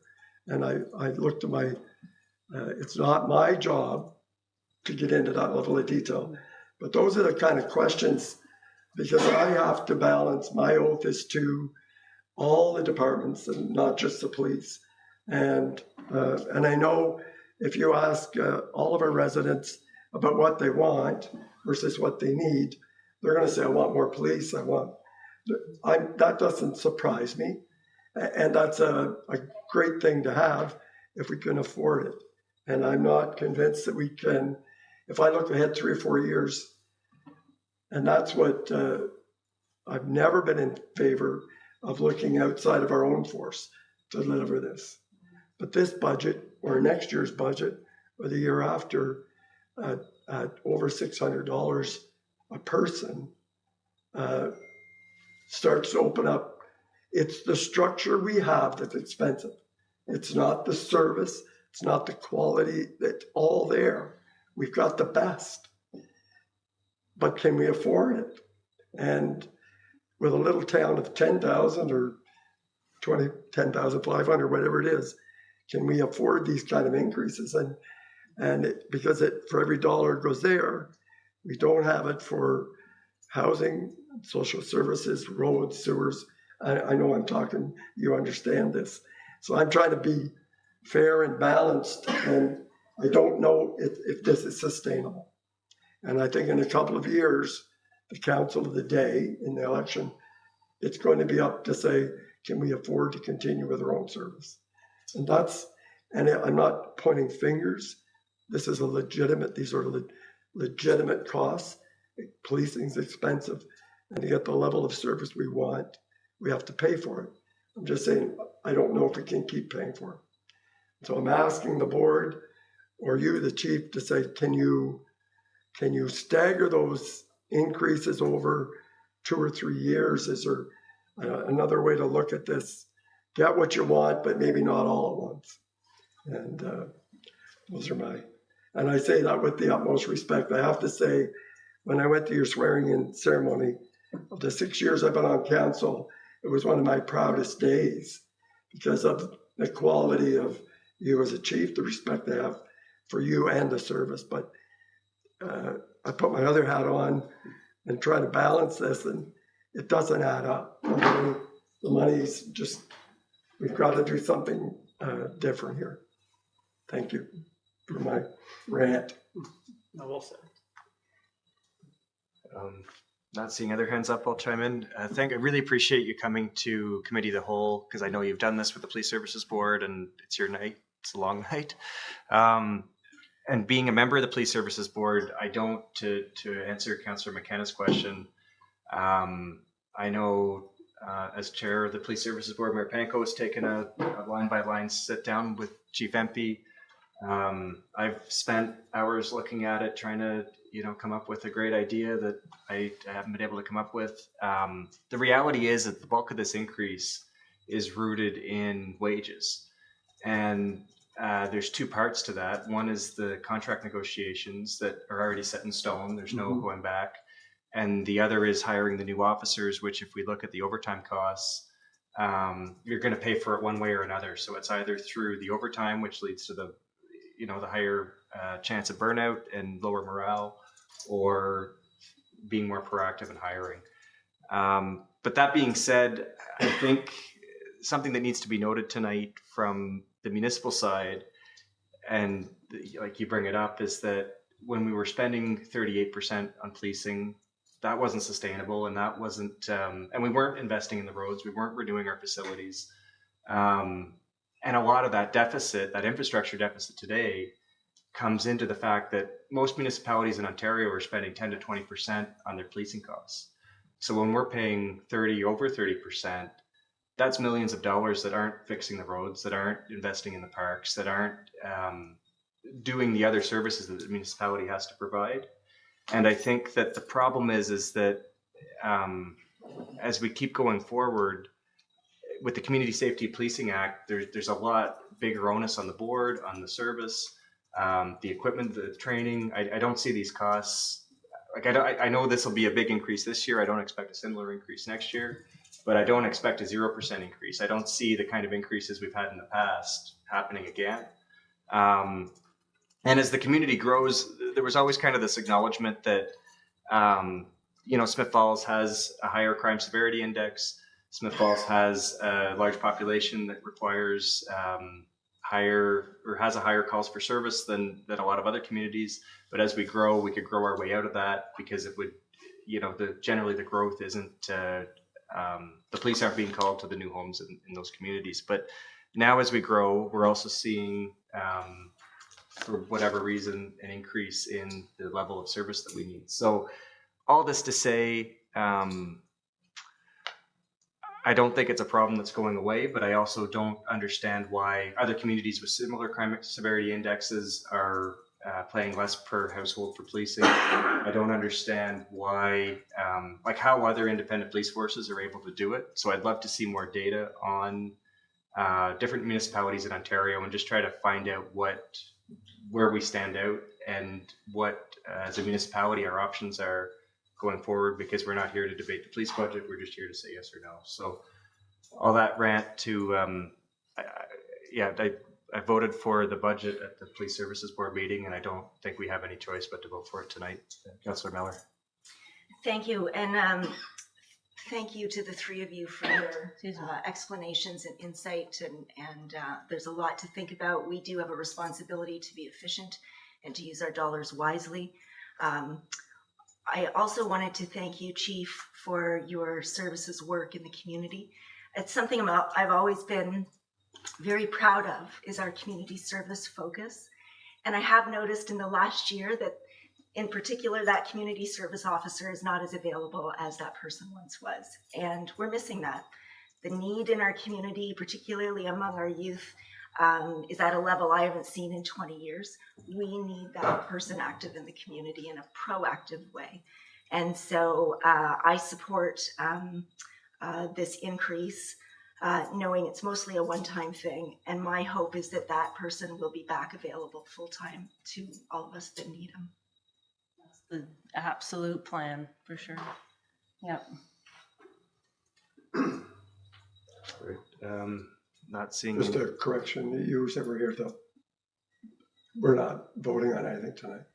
No, sorry, not tonight, Yeah. but just in the grand scheme of things, our job's to say yes or no. It's not to debate the Right. inner workings of it. Councillor Brennan? Yeah, exactly. And it's 14 years sitting here, and I've had this discussion before, and it always comes down to service, and what do I expect, or we expect as citizens from our police force. And every time and time again, it's proven that we have been served very, very well. And Chief comes, and Chief McGilvery would come as well. And I know their dedication to the town. I would just say that this is a big one. And I think I've heard it a couple of times that this is going to not going to be the same next year. And I think that as a council, we're going to have a long night probably, and we're going to have to find ways to chip away at that 9.6. But I don't think this is one of them. So, Councillor Brennan. I guess I'm not seeing any other hands up. I'll just make one last comment, and that is since 2015, I haven't seen the data before that, we've been spending a significant part of our budget on policing. As that number's come down over the last 10 years, it still hasn't come down into that normal range, but the crime severity index has stayed stubbornly high. So I think it's important that as we're looking at that 9.6 and we're picking things to cut off, paying for policing is how we're dealing with downloads from the province. It's how we're dealing with, it's the most reactive way to deal with a problem. And it's one of the only ways that a problem gets dealt with 24/7. If we cut the social services, if we cut a lot of the social stuff, to me, that's the stuff that gets that crime severity index down. And if we keep cutting that side of it to fund the reactive policing side of it, even with the community service officer, we've had the officer for years and years since I was in elementary school. Our crime severity index is stubbornly high. So we need to do something that's going to start to bring that down, and in turn bring the cost of policing down, because less calls of service will be more time for other things. So any final questions, comments, Councillor Quinn? Thank you. There's been a lot said around this table, and I do thank you for coming here.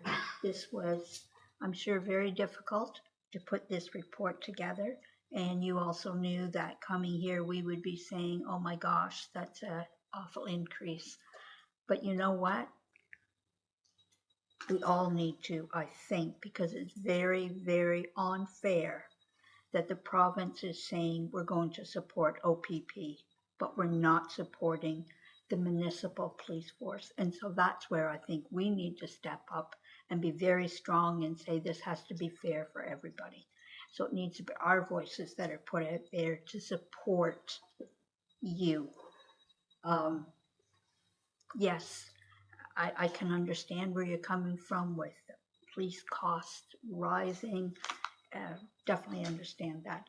But I think you now need our support to say this is not right. And so that's where we need a strong voice here to help you. Thank you. Mayor Penko. Thank you. To that effect, at least one, I think maybe multiple municipalities have passed resolutions advocating that the province treat all municipalities fairly and appropriately when it comes to distribution of money for policing. And Clerk Costello, do you have the example? I do, Mayor Panko, and it's on my memory stick that has been corrupt and I can't use it. But I do, I have at least one example that I received today that I'd be happy to send out to the group in the morning. Yeah. So I guess we have a committee of the whole next week and a council.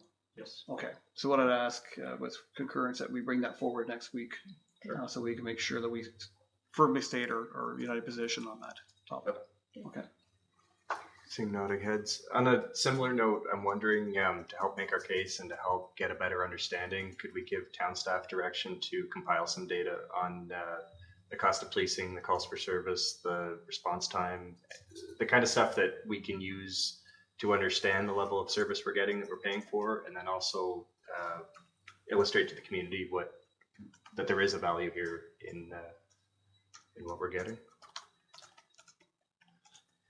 That stuff I think we have readily available, but I don't think we have that same information from comparators.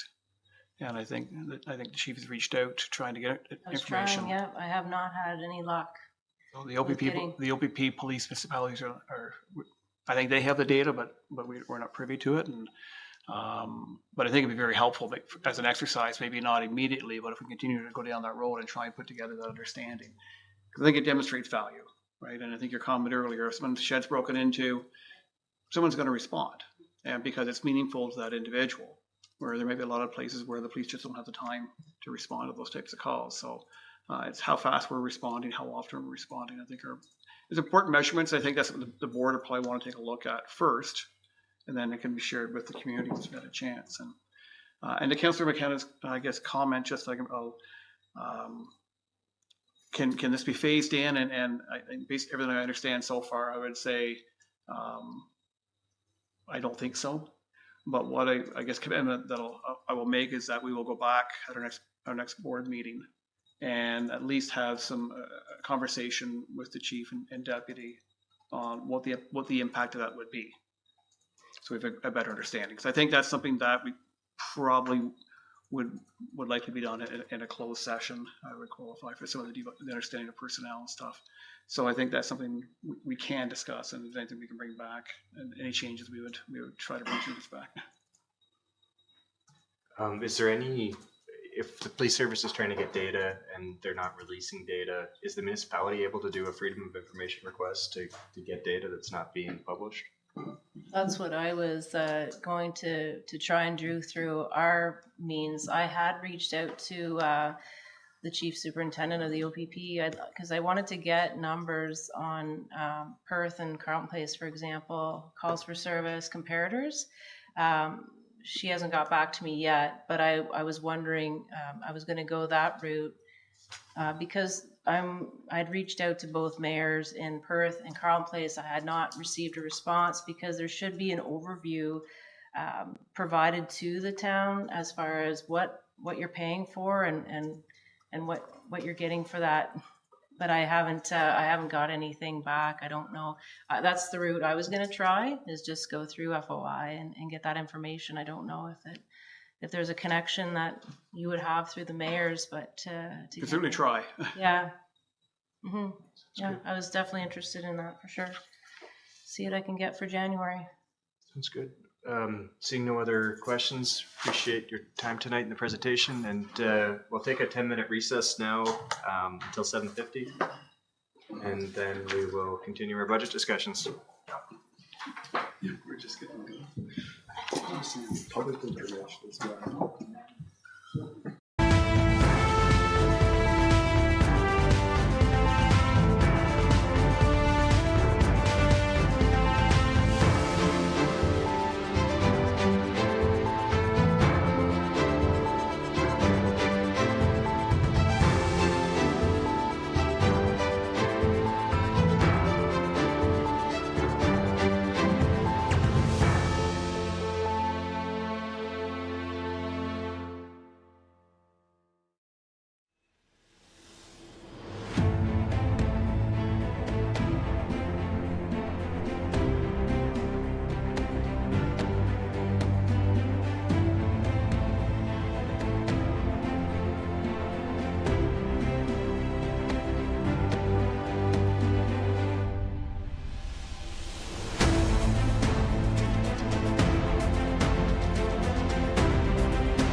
right, so we will return to Director Debber.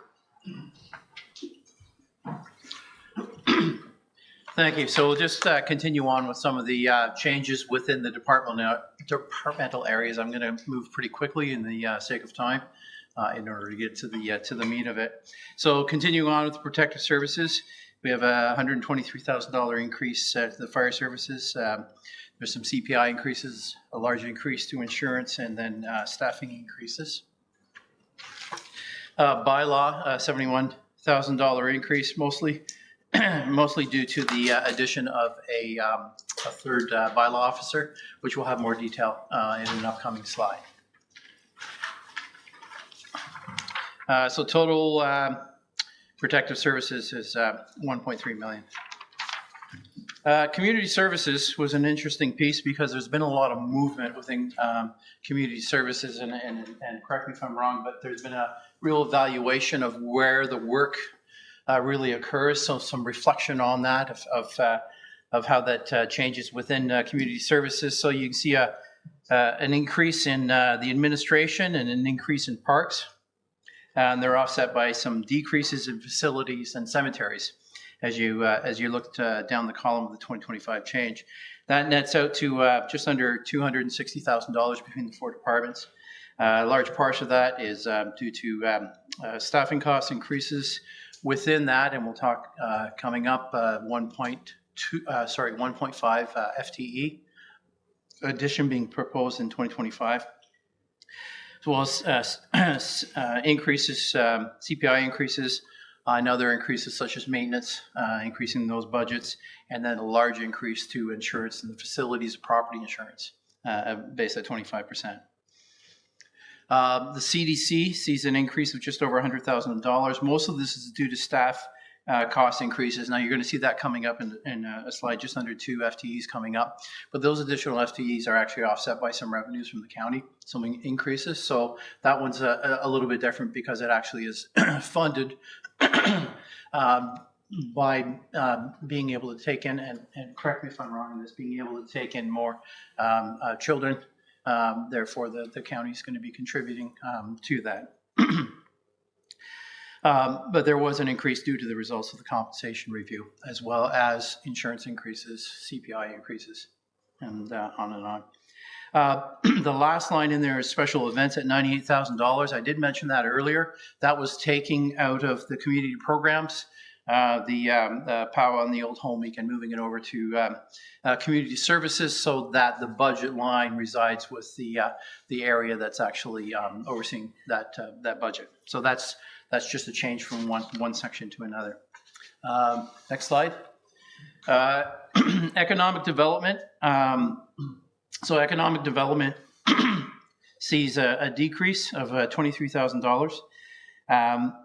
And tourism sees an increase of 115. So there's been some shifts, some realignment between the two areas. One FTE moving from economic development and moving down into the tourism line, as well as a couple of other areas that are following suit. The big increases overall, when you net them out, nets out to about $92,000. Part of this was due to a full year for new staff. So 24 saw a budget for a partial year for a full-time staff. And now 2025, sees the increase due to the full year of that staff. There was also an $83,000 injection of funds from the tax stabilization in 2024. And that was to cover an increase in BR&E and legal expenses. So that was a one-time injection. That's not anticipated to increase in 2025. So that's $83,000 of that increase. There's no change in the SBCA or the DBA, as they're revenue neutral, and they will maintain that status in 2025. Development services planning, we saw a bit of a decrease in 2025. I mentioned earlier that I gave out some numbers for average 4-year averages for budget versus year to date, and some work was done to look at those lines that have been over budget, have had a higher budget than actuals for a number of years in a row, and the reflection on that evaluation sees a small decrease of about 2% in that department. Maintaining the current staff levels, there are the current increases. There will be CPI increases, but that reflection of those historical budget lines, the decrease in that was larger than the increases that we're experiencing in the department across the board. Conservation authorities, so that's rounded down. It should be a 2.38% increase, and that's just a placeholder. That's a CPI increase until we get the final budget from the Conservation Authority. And building inspection is it's a revenue neutral department, so there hasn't been any change. There's been the increases in some of the CPI costs, as well as the traditional staffing increases, but they've again, because it's revenue neutral, it doesn't affect the tax levy, or no tax levy impact. Public Works also had a bit of a change around. First of all, Public Works consisting of, and we're calling it Public Works here, but really it's roads, and that's the large section in the blue of the pie chart. Roads sees an increase of $373,000. A good portion of that is due to staff cost increases, including 2 additional FTEs that are being proposed that we'll come to in an upcoming slide. There were several CPI increase. Well, there was a CPI increase across the board, but there were also other above CPI increases, such as equipment rentals, bridge engineer reports, and traffic marking contractors that were identified for 2025. Engineering was an increase of just under $79,000 due to staff costs and CPI increases, and environmental services sees an increase of just under $68,000. Again, mostly due to staff cost increases and CPI increases. And the airport saw CPI inflation. 2% was rounded down. It should be about 2.38. Next slide. And utilities, I'm going to kind of walk through this one a little bit slower. The water treatment distribution, you can see that's gone down. First of all, that reflects a 3.5% increase in water rates. So, sorry, I should back up.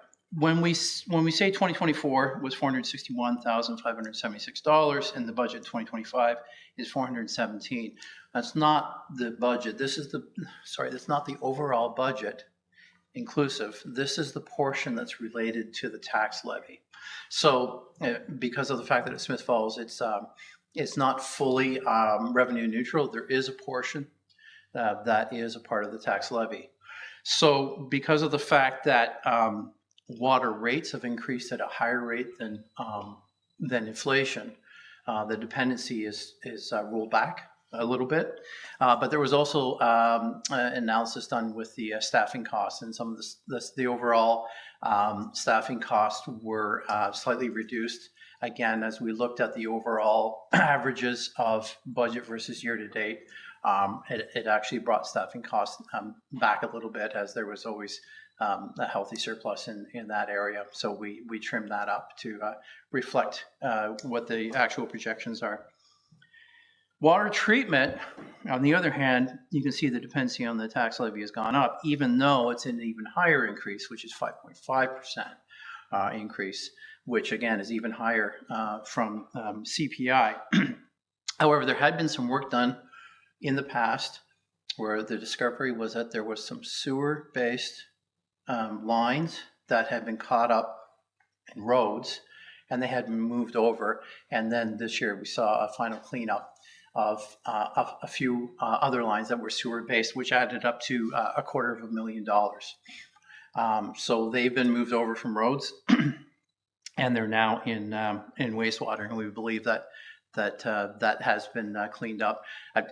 Now, correct me if I'm wrong, Paul, but I would guess that in the past, maybe because of the fact that we have the combined sewers, wastewater and stormwater, that's where the overlap had happened in the past, and we're just making sure that we get that cleaned up between the two departments. Would that be accurate? Okay, Thank you. Okay, so that was the lightning fast version of getting through the departments. Would there be any questions in there before we move on to the next? Oh, sorry, Councillor McKenna. Thank you. You obviously referenced inflation throughout your presentation.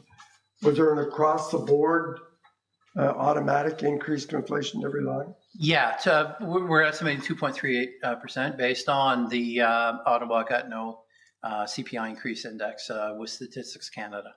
Even if a product or service didn't go up, it was just applied. You're right. Yes, the answer is yes, and you're right.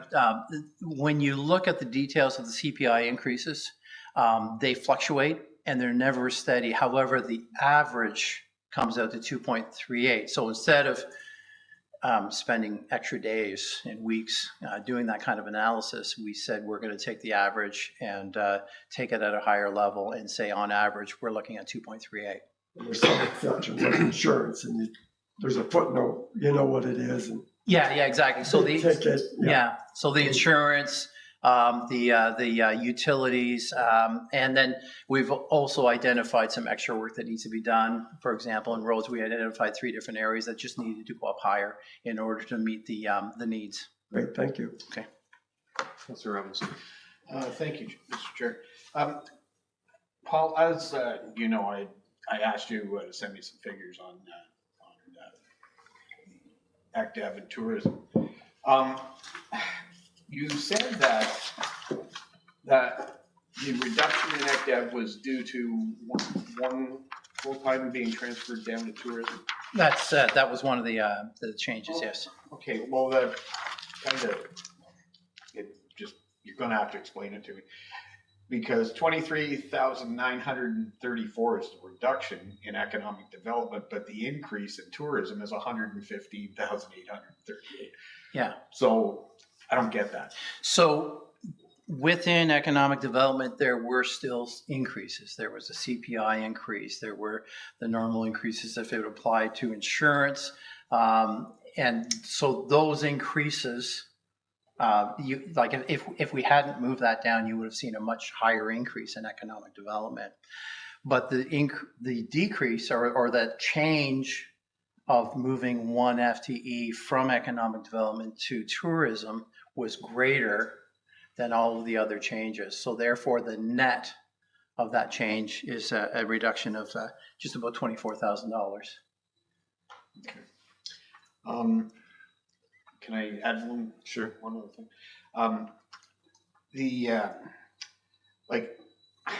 I know that they've got tourism initiatives in place for 2025, but are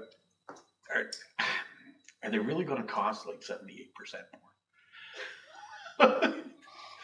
Well, no, because a good portion of that would be that FTE that was zero. No, it's not all salary, but a portion of it's salary, probably about $90,000. Sorry, not salary, staffing cost, which includes all of your benefits, your EHT, your EI, your CPP, or all those contributions and everything. All right. That's why I asked you to clarify. Sure, yeah, no problem. Just couldn't wrap my brain around. Yeah. Understandable. We've got Councillor Brennan, then Councillor Miller. Yep. Back to ACTEV, and I see the director here. So when we talked about the art installations, and that was 190 up to be discussed at budget time. I'm at budget time. Is the 190 in the 524? Through you, Mr. Chair. We're still trying to develop the Public Arts Master Plan Committee. We're not there yet. So this year we're only asking for $3,000 to put towards some minor art projects, and that's through the operating budget. So that is one of the increases that's reflected in the tourism budget. And just to go back to your questions, we are providing the chamber with $45,000 for visitor services. So that was in this year's budget. However, that took the entire budget for culture and tourism development assets out. So we increased another 15 in order so we can continue on some of the programming like heritage walks and tours and stuff like that the tourism group had established this year. So that's part of the slight increases as well. But the majority is wages and just getting caught back up after the increase for visitor services last year. Councillor Miller? Thank Does that you. answer your question? Since you're here, Manager Crowder, thanks so much. Of course, I have a special interest in this work. So was the Railway Museum request built into your budget for 2025? It has not through you, and we'll be looking to bring a report next Monday with Okay. regards to that. Okay. So, and I understand there's been a tourism plan drafted. So I think before we go any further, what I would really like to see is, because there's a lot of changes in your department in the last little bit, I'd like to see kind of that mapped out operationally. And also I'd really like to see the tourism plan, and I don't know how the rest of council feel, but I know that tourism has been top of mind lately. And if we're going to transfer an FTE over to complement that budget and to see a major increase in that budget, I'd really like to see how we plan to map out that work. Sure. And through you, Mr. Chair. So when we talk about the full-time complement, that is our tourism, arts and culture coordinator. I'm not asking for any additional staff. We're just taking that amount of money that's already been budgeted and moving it into the tourism line rather than it being under economic development specifically. So that includes not only the tourism coordinator that's already in place and already budgeted, but also the summer student that goes along with tourism, as well as a membership fee to the Lanark County Tourism Association that we pay for every year. The rest of the funding under tourism hasn't changed. So we have $50,000 for tourism marketing under there. That's not changing, and that will fund the tourism marketing plan that council received as part of one of my previous emails a few days ago. And then we have the 45 for the chamber, and then the 15 to do some actual culture and tourism asset development and actual programs. It's not just marketing, it's actual programs like the walking tours and those types of things, yoga in the park. That's what that funding will go towards. Okay, thank you. And through you, Mr. Chair, I think seeing that information broken down will be helpful, because we also see in that chart that the Heritage House budget has gone up. So I would like to see the relation between all the groups and then what the plan is going forward, and then we can make more educated decisions. Yep, absolutely. We can do that. Thanks. Any other questions, comments at this stage? I know every year I'd like to see a comparator between what other municipalities are spending on economic development and tourism and what we're spending, because my understanding is it is significantly higher, even as a single tier versus what the municipalities get from their counties. But I'm wondering, is there any consensus on the Horseshoe this year to get more information on comparators from staff? Budgets and service levels and the metrics that go into that number. Councillor Miller? I'm not opposed to it at all. I think we have to keep in mind that we are a unique or distinct community, as we heard earlier, and so our challenges may be different than Perth or Merrickville. So as long as we keep that in mind, I'd be happy to see those comparatives. I also like to see how the budget has evolved over, I think we've had ECDEV for 15, 20 years in Smiths Falls, and what the evolution has been. Be interesting to see. See your nodding heads. Yeah. So Well, yeah. If you could just be a little clearer, like, if I may. Yeah. So are you asking, like, let's say 3 comparable municipalities, just to be very specific so staff know, and just what they're spending on ECDEV and tourism? But then we have to know what their definitions are, and otherwise. Yeah, like I don't think it's an easy exercise because I've tried to do it just for Googling, but we're going to need to know what the scope, maybe for, I don't know, towns 5,000 to 20,000 in Eastern Ontario. What's the scope? What's the amount they're paying in each bucket? And what's the result they get from that? Okay, so that's a pretty big project, I think. Just saying. Yeah. CO Morris. Yeah, thank you, Mr. Chair. So I would say that work can be done, of course, but we would need to reveal how those municipalities are structured. For instance, a lot of ECDEV and some tourism costs are embedded within community services. That's why the Perth number you see is lower, because a lot of the functions they do are elsewhere in the budget. So we can peel that back. It'll take some effort, but if that's the request, we can certainly do that. Councillor Quinn? No, you just tweaked me there when you said that. So I think that would be really good information to know what they don't have in their active and they have somewhere else. So then we do look at their budget, we're not going to say, well, jeepers, they're doing it for a whole lot less. So if we had some of that information, then we're going to have a different view of all this. So, and I don't think it should be a big project that you're doing, but let's have an overall of some comparisons. I think there are nuances in each municipality depending on how they're structured organizationally. So for instance, community grants is administered through economic development. Here, many other communities, it's done through either the clerk's office, corporate services, in some cases, community services. So I think we're doing the same thing, we're just structured a little bit differently, but there'll be a lot of qualifiers in that comparison, but we can certainly do that. But that can open our eyes. Yeah, absolutely. Panko? Yeah, I think what we're trying to really measure is the outcomes of the investment and how it relates with others. And so we looked at a lower tier elsewhere in Lanark County. It's maybe not be a fair comparison because they have the county providing some economic development, tourism work as well.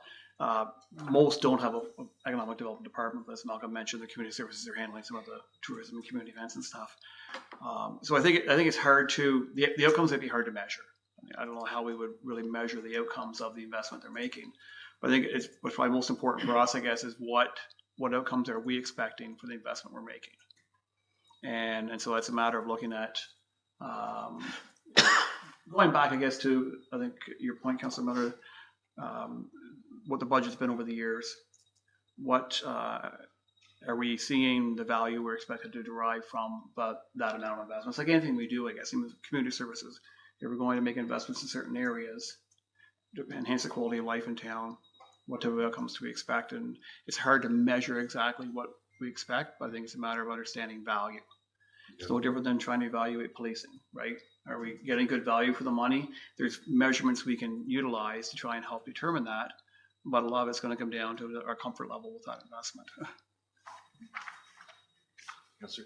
I know this is off topic, but as I watched the news the other night, I saw where Brockville was featured on the news because they had a cookie crawl and how wonderful it was. Well, we had a cookie crawl here in Smith Falls, and many of the people that were out for this cookie crawl weren't from Smith Falls. So that's the kind of thing that I think we need to be working on and promoting, that we're doing it here, but let's let the world know that we're doing it here more than just the town of Smith Falls. So maybe we'll get some ideas on how to do things like that. Because the cookie crawl that we had here, I was absolutely amazed at the people that came and they were shopping. They didn't just come to pick up their cookies. Then they were shopping and they were in the stores and like, I didn't know this store was here, you know. So let's have a good look at this and see, because maybe then we can learn something and we can go on and it can be something that we can utilize. So I'm hearing there's interest in getting more information on what's going into these numbers, what the outcomes are expected for investing in these numbers, and if it's possible to get data from similar municipalities or similar situations, that'd be helpful, but it's going to be difficult to gather. It might not come before January 27th, but. And a tourism plan. And the tourism plan. Any final comments before we keep moving? CEO Morris? Yeah, we can get something back to you before the 27th of January. Yeah. Great. Sorry, Director Dauber, back to you. Okay, thanks. So I just want to talk about the overall increase and kind of break it down in its different functional areas, of course. And we're talking about the 9.6% tax rate impact. The largest portion of it, lion's share, as you can see, really has to do with human resource costs. So there will be a bit of a breakdown on the next slide about that. But that accounts for quite a significant increase for Smith Falls. Shared services, as we spoke before, is just under $200,000, which is a 1% impact. Operating expenses, we're adding $910,000 of work to the operating expenses, some of which are those large increases to insurance, but there are some significant impacts to the amount of work that we're doing as well. However, we've been able to identify operating revenues of $675,000 to actually offset that, which outside of the human resource costs and shared services costs, nets out to about a 1.2% increase to other operating costs. And then during the last couple of budget monitors have reported that we're going to see a surplus when it comes to the supplemental billings, and that's due to the recognition of MPAC of a significant amount of growth. So Smith Falls is looking at a significant increase in growth in the CVA, current value assessment. So we're talking about 7.25%, which is the highest I've ever dealt with, and is certainly quite significant for Smith Falls. So we've done a calculation on how does that impact the levy, and just for the people at home that are watching. When we get that in-year growth information from MPAC, it means that there's new houses that have been recognized and come online, new decks built, sheds, a whole variety of different pieces of growth.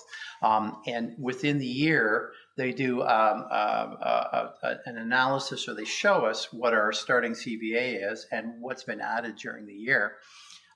23 and 24, it seems like there's a lot that have trailed from 23 into 24. To show that we've had a significant impact, and we've calculated it out based on the 2024 tax rates, and so we're estimating about $1 million increase in our tax basis to compensate. And again, just for the residents at home, when the supplemental bills come in, that's the year, that's the revenues that we collect and budget for. To collect those revenues of the increases of the billings of properties that have come in during the year after the year-end roll has been processed and sent to the town. So that means that there's a main pool of your tax base and your CVA, and then there's this other smaller pool of the growth that's happened in the year, and that little growth moves over and becomes a part of that CVA calculation. For the tax levy. So we're looking at seeing an increase of $1 million in 2025 due to that growth. It's not a standard change. I don't expect we're going to see that large of a change again in 2026. But I was a little cautious about bringing that number forward because it's quite high. I checked it. Our tax clerk checked it. We called MPAC and said, "Could you double check it? Because we want to make sure that we're not overestimating and we're not overpromising." They checked it. They came back. I checked it again. Our tax clerk checked it again and confirmed every time that we were we were almost identical in all those calculations.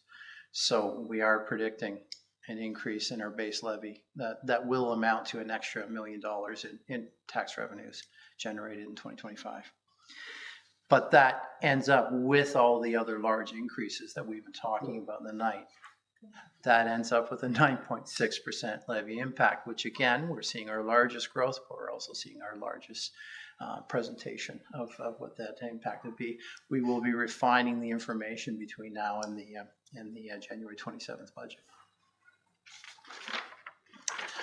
Next slide. So,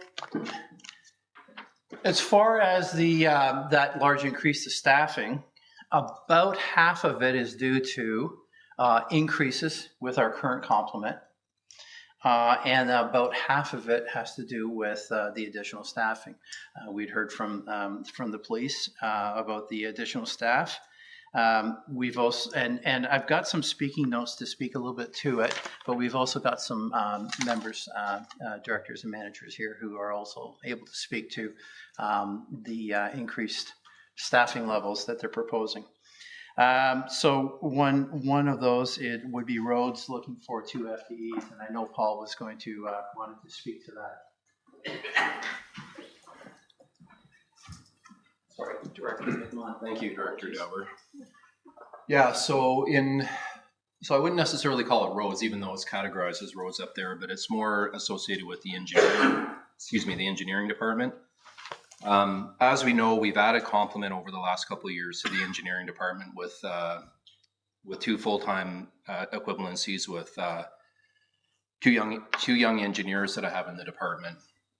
And it may sound counterintuitive when I say that, you know, we haven't really added capacity to the department. And what I mean by that is, historically and in the past, we've hired consultants to do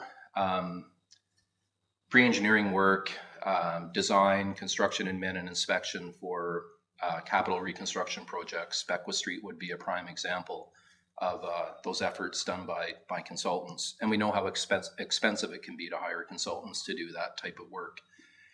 So we brought on 2 engineers. One's an engineer, one's an engineer in training currently right now, to fill that need. Because as we know, we've got an infrastructure deficit here in the town of Smiths Falls. We have a lot of aged infrastructure, which is quite easily seen within our asset management plan. We have a lot of old original pipe in the ground that needs to be replaced. So as we know, we completed Catherine Street last year. We did George Street this year. In the capital budget, you'll see that we got George Street Phase 2 on the books for next year, contingent on council approval, of course. And then the list goes on and on from there. We've got decades of work to do with respect to that. So that kind of takes me back to the complement of when I started here with Vanessa Bernicke in the department as our single engineering tech. So what I'm looking at doing, a couple of different things. So utilities right now, they administer utility locates for the town of Smiths Falls. So we go out and we locate water, sewer, storm, street lighting, traffic signals. We do all that work within the utilities department. What I would like to do, because the utilities department is, they're feeling staffing pressures as well. We know that we've shifted water distribution and wastewater collection over under utilities proper. So we've got utilities, I think, where it should be, and Public Works primarily looks after roads, storms, streetlights, traffic lights, and the list goes on from there. So, like I said, what I would like to do would be to remove that locate function from the responsibility of utility operators going out to do that work out in the field and bring that over under the umbrella of engineering.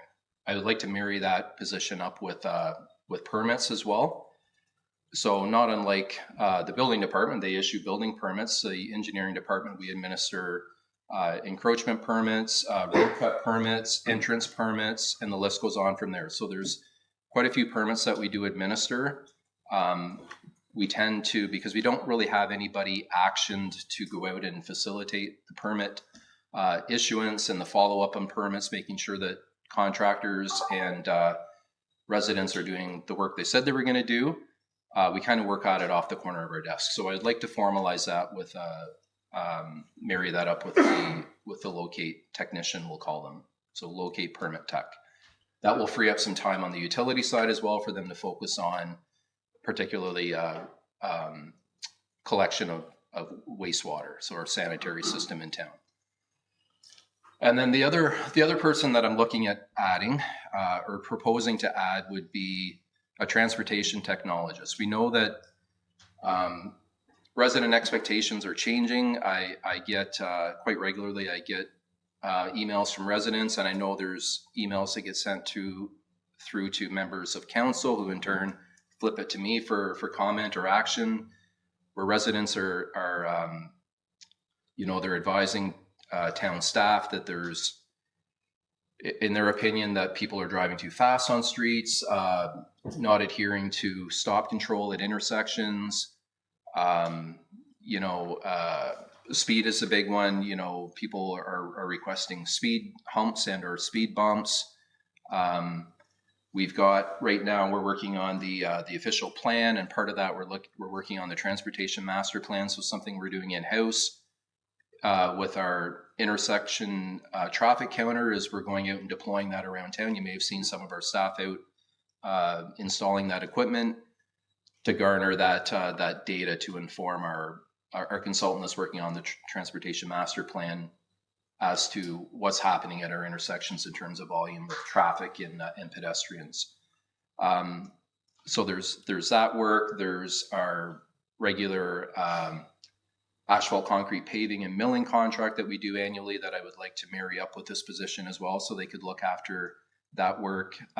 We know that we get quite a few comments from the public with respect to accessibility around town with our sidewalks. Mayor Pankow, I know there was a comment came through a week or so ago down at Cornelia and Union Street, so we're looking at that. And the list goes on and on from there. There's quite a number of areas that we pick away at it, but there's a lot more work to be done.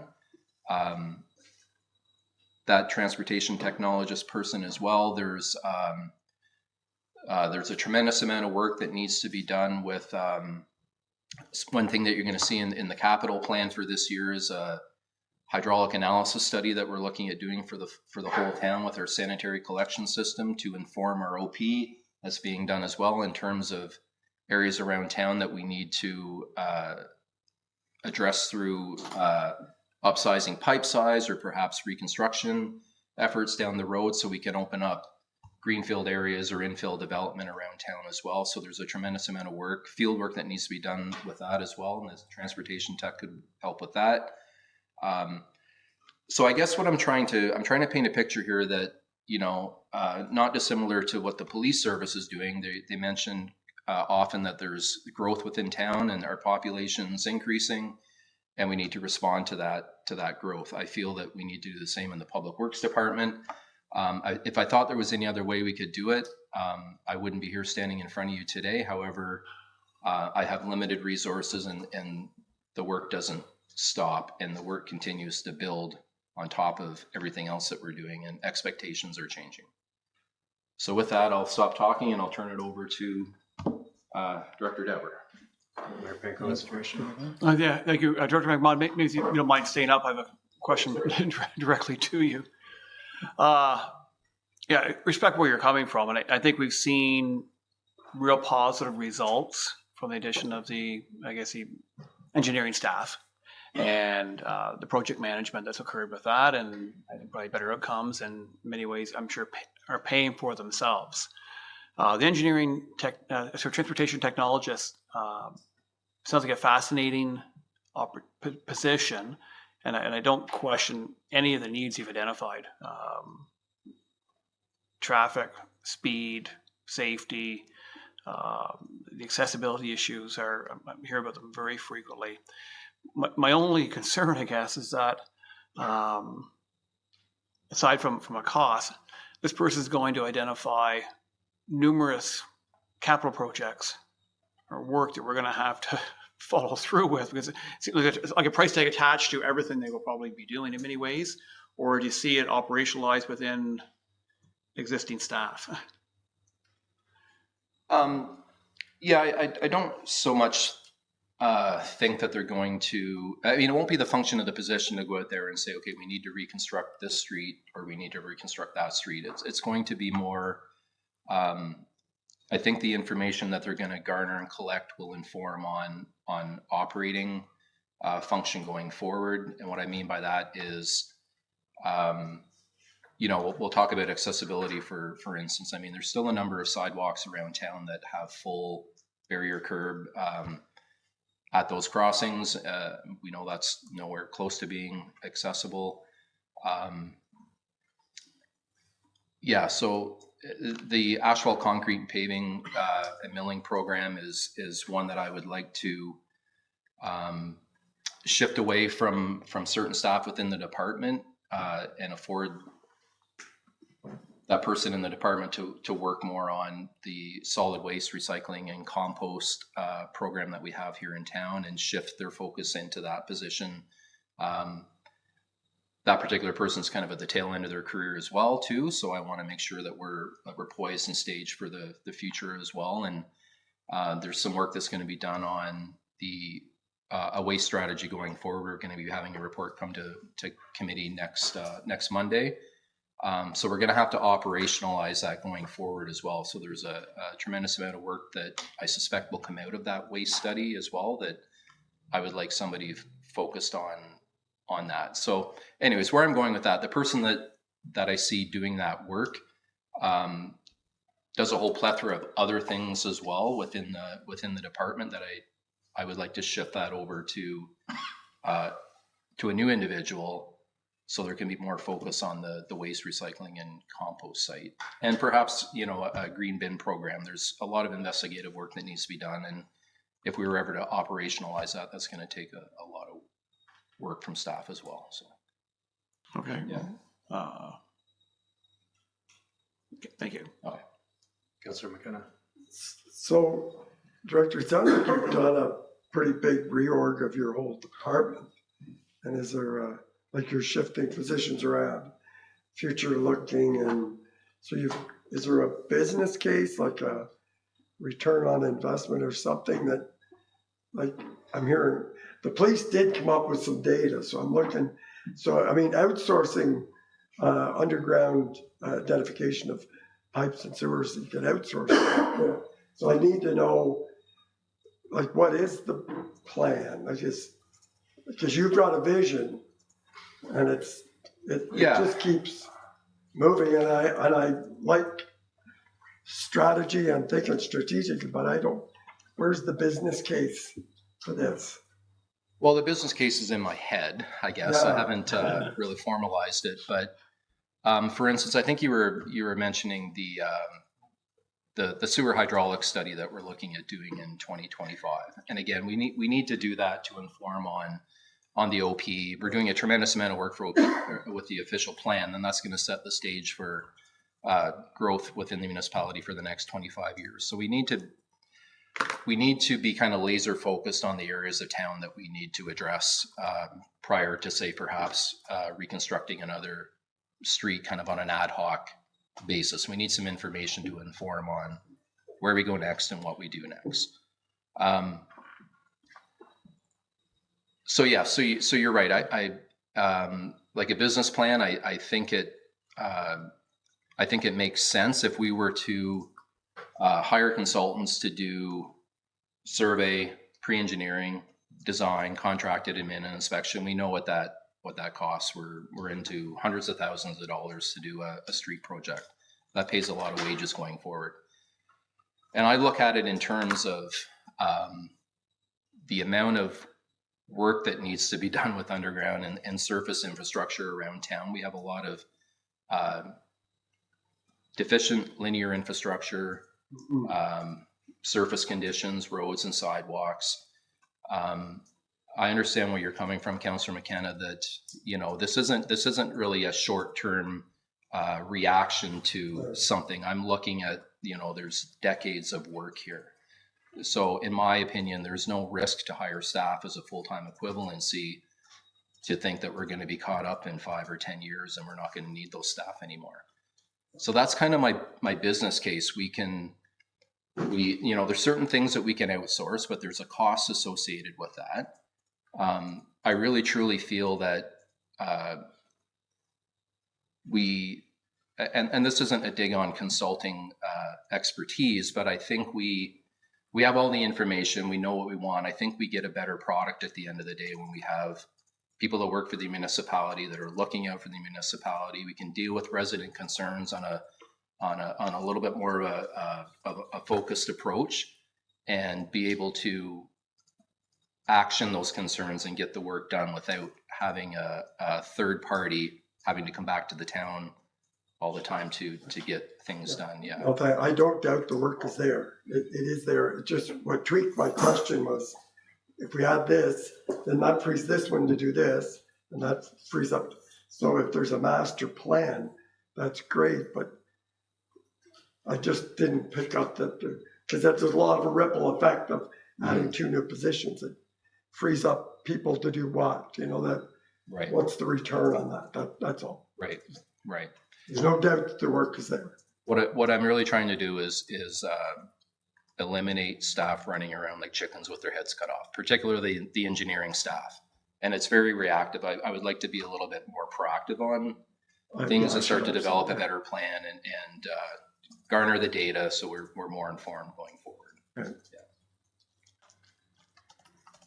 Councillor Miller? Thank you. Thanks, Director McMahon. I know it feels like we're nickel and diming, but it's that type of budget this year, so we will ask lots of tough questions. I guess my question, further to what Councillor McKenna said, is can we defer one of those two positions by a year? Yeah, if that's council's direction. I think if that were the case, I would probably advocate for the locate permit tech, just because I know that the pressures it puts on the utilities department to have to pull a trained utility operator to go out to do locates, which I think could be easily tasked with somebody that has locate experience and those skills, as opposed to a trained collection and or distribution operator. Right. Councillor Brennan. Yeah, what's the value of the deferral if you deferred for a year? What's the value of Yeah, like, see, we're looking for money here, right? So what's the, if you don't hire one, yeah, what do you save? You'd be in the 85K range. Councillor Quinn. Thank you. And we do have to look. Maybe 90,000, somewhere in there. I hear, and you hear us. We've got a pretty big budget that we have to try to get down there a little bit because we can't afford to put taxes way up. But I do have to say, I have watched with the new piece of equipment that came in a couple of years ago where staff could go out and find leaks in the water, just like that. And it wasn't like taking them hours and hours or days. They had a piece of equipment that they could go out there and they could do that with, and it got fixed, and it saved big dollars on our water.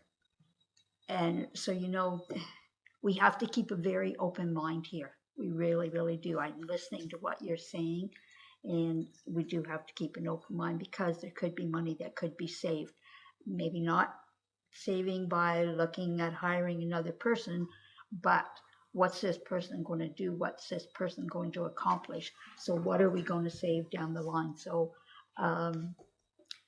keep giving us those arguments, okay? I think kind of more of a bigger picture with this slide of the additional staff. We've got 8.45 FTE positions being added, which is a significant amount of the town's portion. I think the town's portion of the tax increase is really small because it's the majority is the police, but for the portion we can control, this is a big part of it.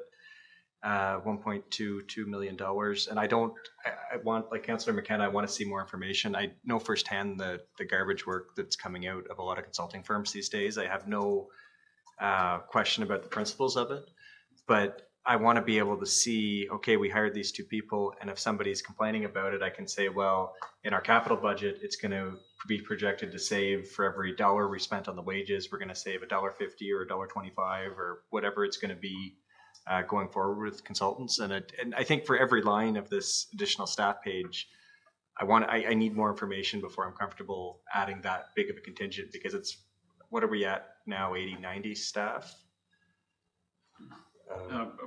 Approximately. So to increase our staffing by 10% is a huge amount in an already tight budget year. So, Mayor Panko?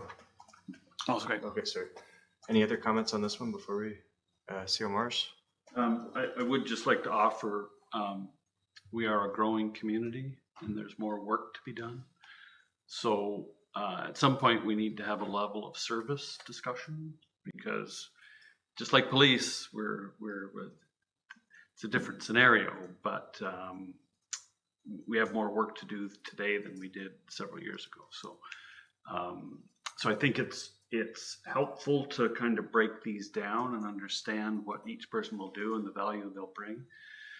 But our choice is to either outsource it at arguably a higher cost or don't do it, which means a service reduction. So that's kind of where this conversation, I hope, goes, because we need to understand things like, we're going to get to bylaw in a moment.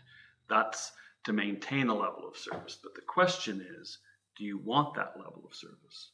And if you don't, we need to communicate to you what the consequences are of lowering that service. So I think what Paul is doing in Public Works is future-proofing his department so that we can continue to do things for more people.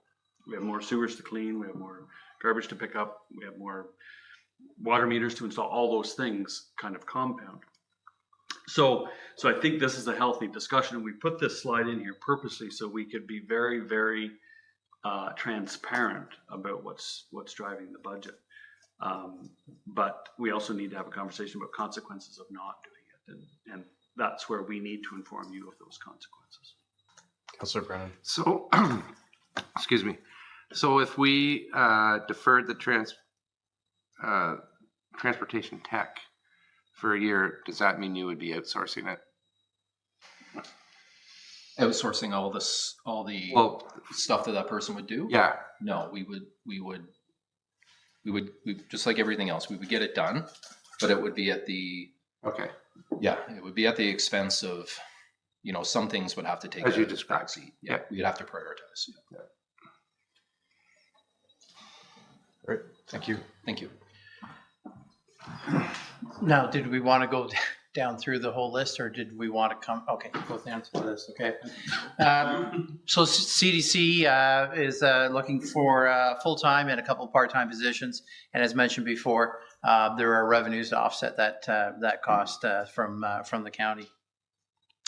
Community Services had asked for 1.5% or equivalency of 1.5% based on being able to deliver higher quality services within the department, and also bringing it up to existing industry standards.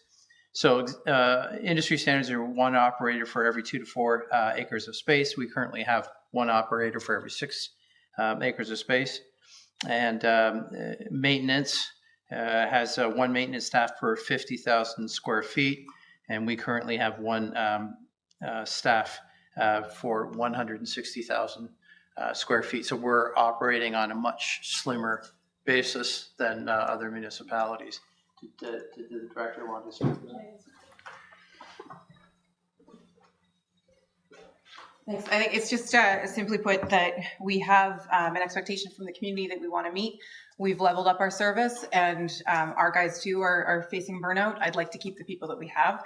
My main concern with the facility side of things is that, as Director Dauber said, we have about 162,000 square feet of space that we take care of, and we have one person to do that. And he just started a few months ago and is already overwhelmed. So while we want to support him, it's not just finding someone to hold the end of the tape measure. It's actually trying to limit the number of calls that we have to have as a reactionary measure. We are getting those down, and we can put some numbers to that if they're interested, or you guys are interested. But we're looking for more people to do, while my team has done phenomenal work, we're also very tired. We'll be closing over the holiday season because we don't have the people, because they weren't able to take the time off because nobody got to take their vacation. So we'll be shut for the Christmas season. That's not really what we want to be focusing on doing. So not the whole season, we're still open right now, but just for 4 or 5 days. And that's a rarity for us. So I think we want to avoid that going forward in the future. And as a result, we need some more people just to do the work that we're doing. We're also bringing on some additional, just looking at in terms of our parks and recreation facility operators. We have a lot more high quality, high impact activities. So it's one thing just to rip a lawnmower down the road. It's another to actually do inspections on our play structures, which take a significant amount of time, which we have never done before in-house. And we need to start doing that so that we can make sure that the equipment we have maintains safety and is of high quality. So if we're going to put new things in, we need to take care of it. That's what we want to do.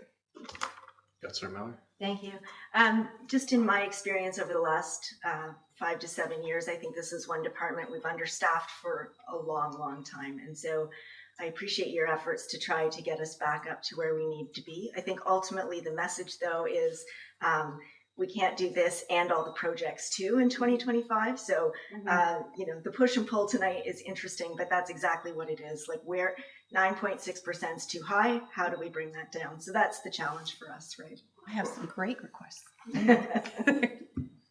Councillor McKinnon? Yeah, I might as well say it now. I was going to say it earlier. If you set the police budget aside, the rate of increase is very reasonable for the kind of growth and this is not an exorbitant ask. And I am comfortable standing up publicly and saying I support the request at 9.6% rate increase. It's justifiable. If you take the police out of that, we're looking at a 3 something percent increase to the town's budget. Very, very reasonable. And I don't have any control over the police budget. So I don't want the rest of the town to pay the price on the backs of the police. So it's a tough year. It's a tough sell, but I'm ready as a local politician to say that 9.6 is, or 9 point something is justifiable. It's reasonable, and it's and what I've heard from our police service friends is that's a one-off bump. Next year it won't be as exorbitant. We could bring that rate increase back down to something more manageable. So there, I'm holding it off. I just don't see it. I don't see that there's a way to, without doing harm to our staff and to our service levels. It sounds crazy, but 9 isn't out of the, I'm seeing it all over Ontario. 14, 10, 9, these are not crazy rates. It's unfortunate, but there. Sorry, if I may, through the chair, to add to Councillor McKenna, I did actually do a survey sent out to my treasurer's group, a survey to find out what the average increases were coming to.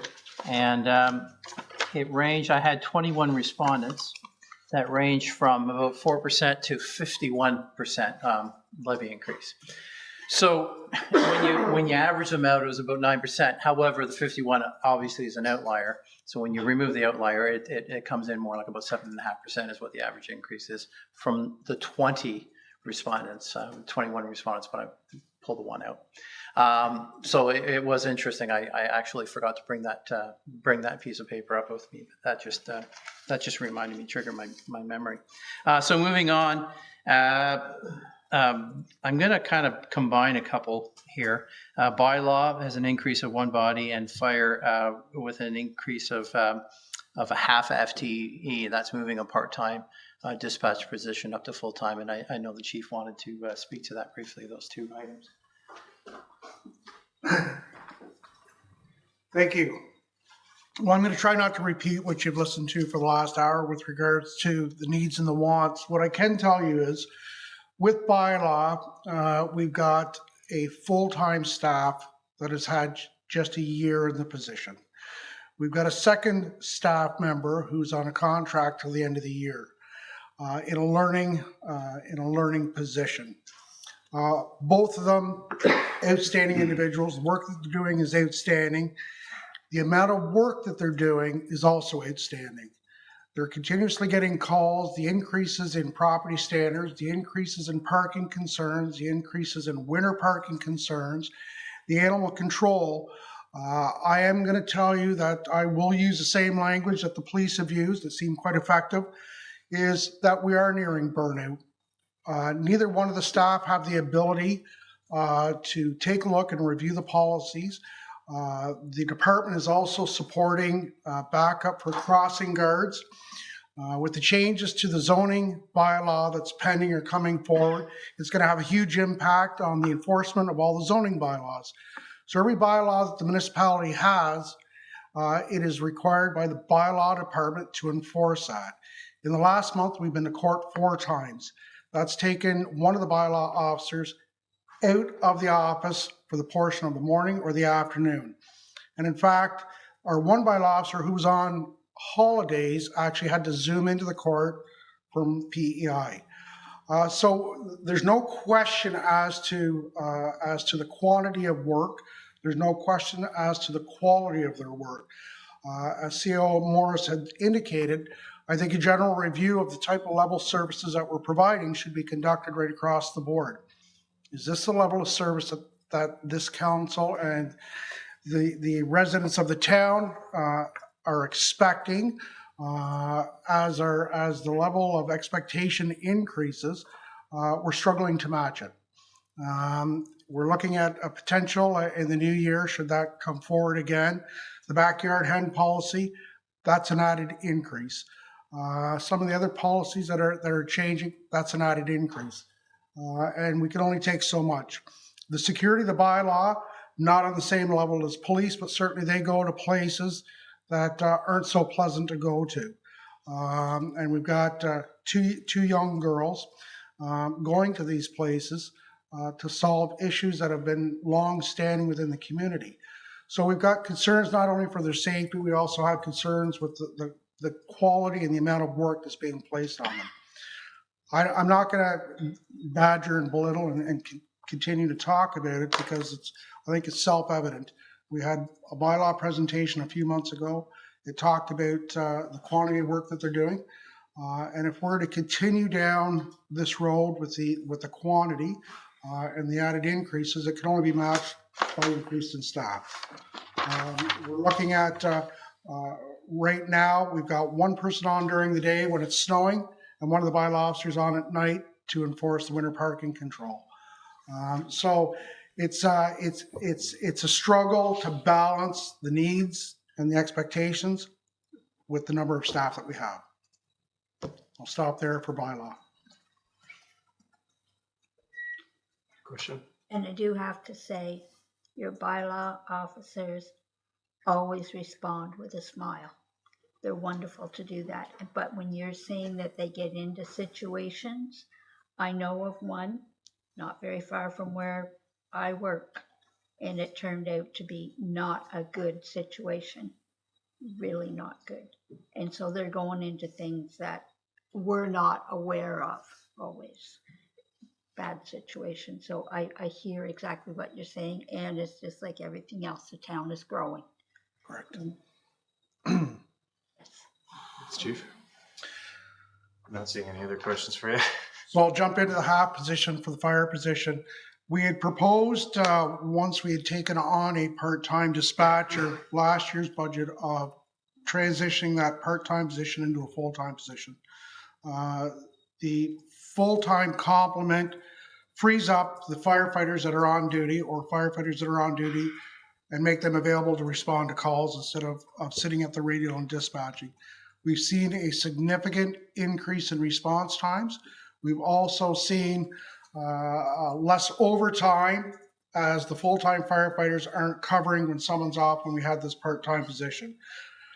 It also provides us with the ability, should we proceed with that, and certainly we're taking a look at a review right now of the operation, determining whether or not we need to look at expanding what we have, staying where we are, or reducing what we have with regards to the communication division.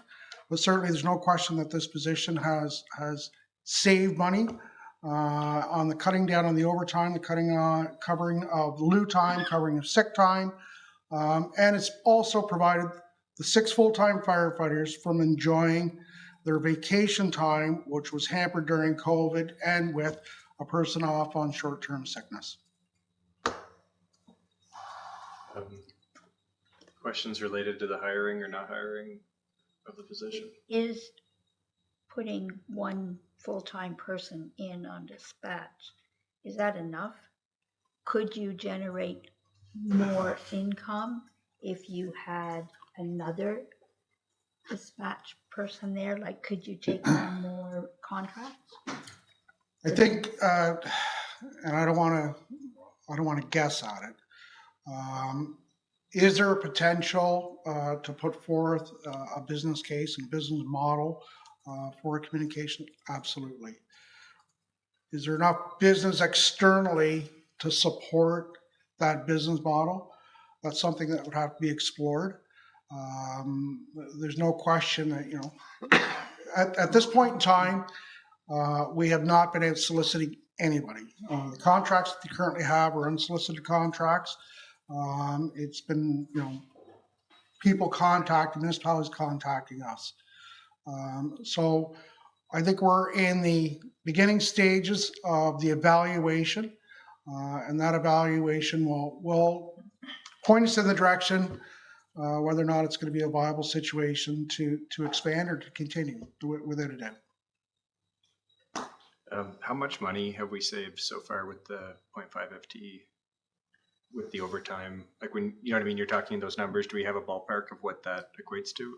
I could easily get that. I don't have it with me tonight. That'd be great, just to, the more that when somebody's coming up to me in public and I could say, no, that position saved this, then that helps for me. It's just, Mayor Penko? yeah, just back to bylaw for a moment, I guess, and I think C.R. Morris hit the nail on the head, and it's really a matter of the level of service we want to provide the community. And I think we all get complaints probably that relate to bylaw issues that we pass on to staff, and I agree, staff do an exceptional job. And I don't know if it's why we see the numbers rising. Is it more people complaining, or is it more issues? I'm not convinced there's more issues today than what there was 5 or 10 years ago. It's just that we are more proactive, and I guess if we have the resources, people are relying on us, and maybe people expect more today. But that's something I guess we have to decide if it's the level of service we believe is appropriate for the community. It means we can't continue to put more stress on the two if we think we need if chief believes we need to do it. So I guess I don't know if we want to discuss that further now, or we just let it sit for now and come back to it in the future. Well, through the chair, excellent point. What we've established is we've established a level of consistency. It's not a pick and choose anymore. It's not, should we go to this person? Should we take care of that? Should we ignore it? Should we turn a blind eye? Certainly that's not my approach. The rule for one is going to be the rule for all. The days of picking and choosing, or a phone call inside, those days are gone. If council truly wants the bylaws enforced, then they're going to be enforced as written and as approved by council. If we want to review the level of service and what we're providing, by all means. But we need to do it as a complete package, and that includes all the bylaws, not just animal or property standards, but all the applicable bylaws that we currently do now. Mr. Miller. Thank you. And I think we do need all the bylaw help we can get right now. And I think you touched briefly about parking, and hopefully if we have more resources, we could address, say, for example, the Margaret Street lot, which sits half empty most days. People are parking on the road because they're coming and going. Our machinery in that lot is not modern. You can't use a credit card. You can't just buy an hour. So I think we could generate more revenue there if we upgraded that. Absolutely. Great, thank you, Chief. So the corporate services additional 1 FTE would be mine. That would have to do with HR. We have a very dedicated HR individual who seems to be quite in love with this town. And she is, that individual is working harder, more demands as the more onboarding happens, the more staff changes, the retirements that happen. We've been working with some synergies with the police department in having a lot of the HR function being helped by the town to the police services. And I believe that there was an indication in the MOU for the library police, correct me if I'm wrong, that it would indicate some help from HR to the library as well. So it's a person who's quite overworked currently with additional work coming towards it in order to share some services with agencies within the town. So that's the request there. Any questions? No. And then library is looking for some additional as well. I don't have all the information on it, but they're looking for the equivalency of about 0.7 FTE within their budget that went to the board last month. Out of the 18% increase for the library budget, how much of that's the 0.7 FTE roughly, or what's the cost associated with that 0.7? I can get that information for you, but I don't have it readily available. Is the library board planning to come and present their ask like everybody else, or are they just passing it on? I'm not sure. I did invite the CEO to come tonight, and can certainly reach out and see if she'd be able to come and do a presentation.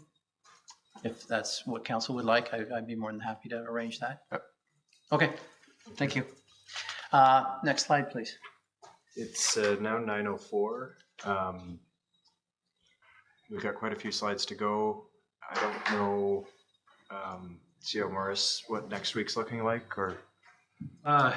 Yeah, good question. So we have 6 items on next week's committee agenda, possibly 2 delegations, but I think we can move things around to accommodate. So if you wanted to recess this discussion, we could pick up again next week. I would suggest this is a priority over most of the items that we have next week, but I stand to be corrected by the clerk. Let's go with that. I think we can make room. Councilor Brennan? The other suggestion would be to start earlier. Do a special meeting to start at 4. And we've done that in the past, not for a while, but in 4 o'clock, and then get more done. Yeah, I think for me, it's whether I start at 5 and go to 9, or whether I start at 4 and go to 8. I'm pretty maxed out right now after 4 hours. But, agreed. But do we expect it to be in the same ballpark next? Like, we got to be over halfway on this discussion. Eh? Well, I think practically what's remaining is largely the capital budget, which is quite extensive. But we had not planned on going through it line by line, but we can if council wishes. But everyone's had a chance to look at it. If there are specific questions, we can answer those specific questions. So I think we could speed up the capital, not at the expense of not understanding it. You need to fully understand. It's a big request. It's $22 million in spending, so we need to spend time. But I think it may go a little bit quicker than a more nuanced discussion about operating. So looking to the horseshoe for consensus to adjourn and continue next week. Is that a move? I was just gonna say there's 2 items on here that they might want. Is it, time sensitive? The pre-approved 10.3 and then 10.4 won't take any time at all. So. Although it's not approved of council, which would be next week anyway. Oh, okay. Correct? I'm sorry, I missed Yes. What I would suggest, though, I think there's some, would you agree there's some urgency for the appointment? Yes. Okay, we'll do that. So now, we'll it defer. won't be approved until next week's council meeting, but at least it'll give the new board some direction. Okay, so we'll defer 10.3 until 10.4. All right, Councillor McKenna. Well, thank you. Sorry. I'm gonna make it quick. I move motion that Councillor McKenna be reappointed to the Public Health Board. Excellent. Second by Councillor Miller. The new board, yes. All in favor? Motion's in there. Okay, whatever the It's gotta motion go to says. council, right? Carried. Yes. Is that enough for you? That's enough for me. Okay, and the correspondence item, we're okay deferring, or is that urgent? We can defer. Good. Councillor Miller? I think that was a quick cutoff, and I just wanted to thank Director Dover and the staff for coming tonight and sticking it through with us. So just so we don't end so abruptly, I just wanted to say thank you. Councillor McKenna. And on that note, staff have been terrific at getting back. If you have technical questions about the budget that you don't need to do here, they've been really great at helping me with just standard. So I hope we're taking advantage of that. Councillor Quinn. Just on the information correspondence item, is that going to take very long? I mean, Sorry, what's that? 12.1. Is that something that, no? I'm not sure. It's a notification of a contract, notice to end a contract. So it's important, but it doesn't happen for a year, so I think we could safely defer. Councillor Brennan? Just to get a consensus for next week, 4 o'clock. Good. Fine for me. Sure. As Yeah. where it is. Yeah, if that's the consensus. Okay. But, sorry, for the capital items, I'm wondering if staff could provide us with descriptions, like going off Councillor McKenna's comment, to just save me having to call or email or have that conversation. There's a lot of things that's, if there was a brief description, it could save, I think, the staff time of, if that could be distributed, I would find that helpful. Yeah, we could put a brief description around each item. So seeing no further hands up, we will take a motion to adjourn by Councillor Robinson, seconded by Councillor Quinn, that the committee adjourn its proceedings at 9:09 p.m. and stand so adjourned until the next duly called committee meeting. All in favor? It's carried. Sure.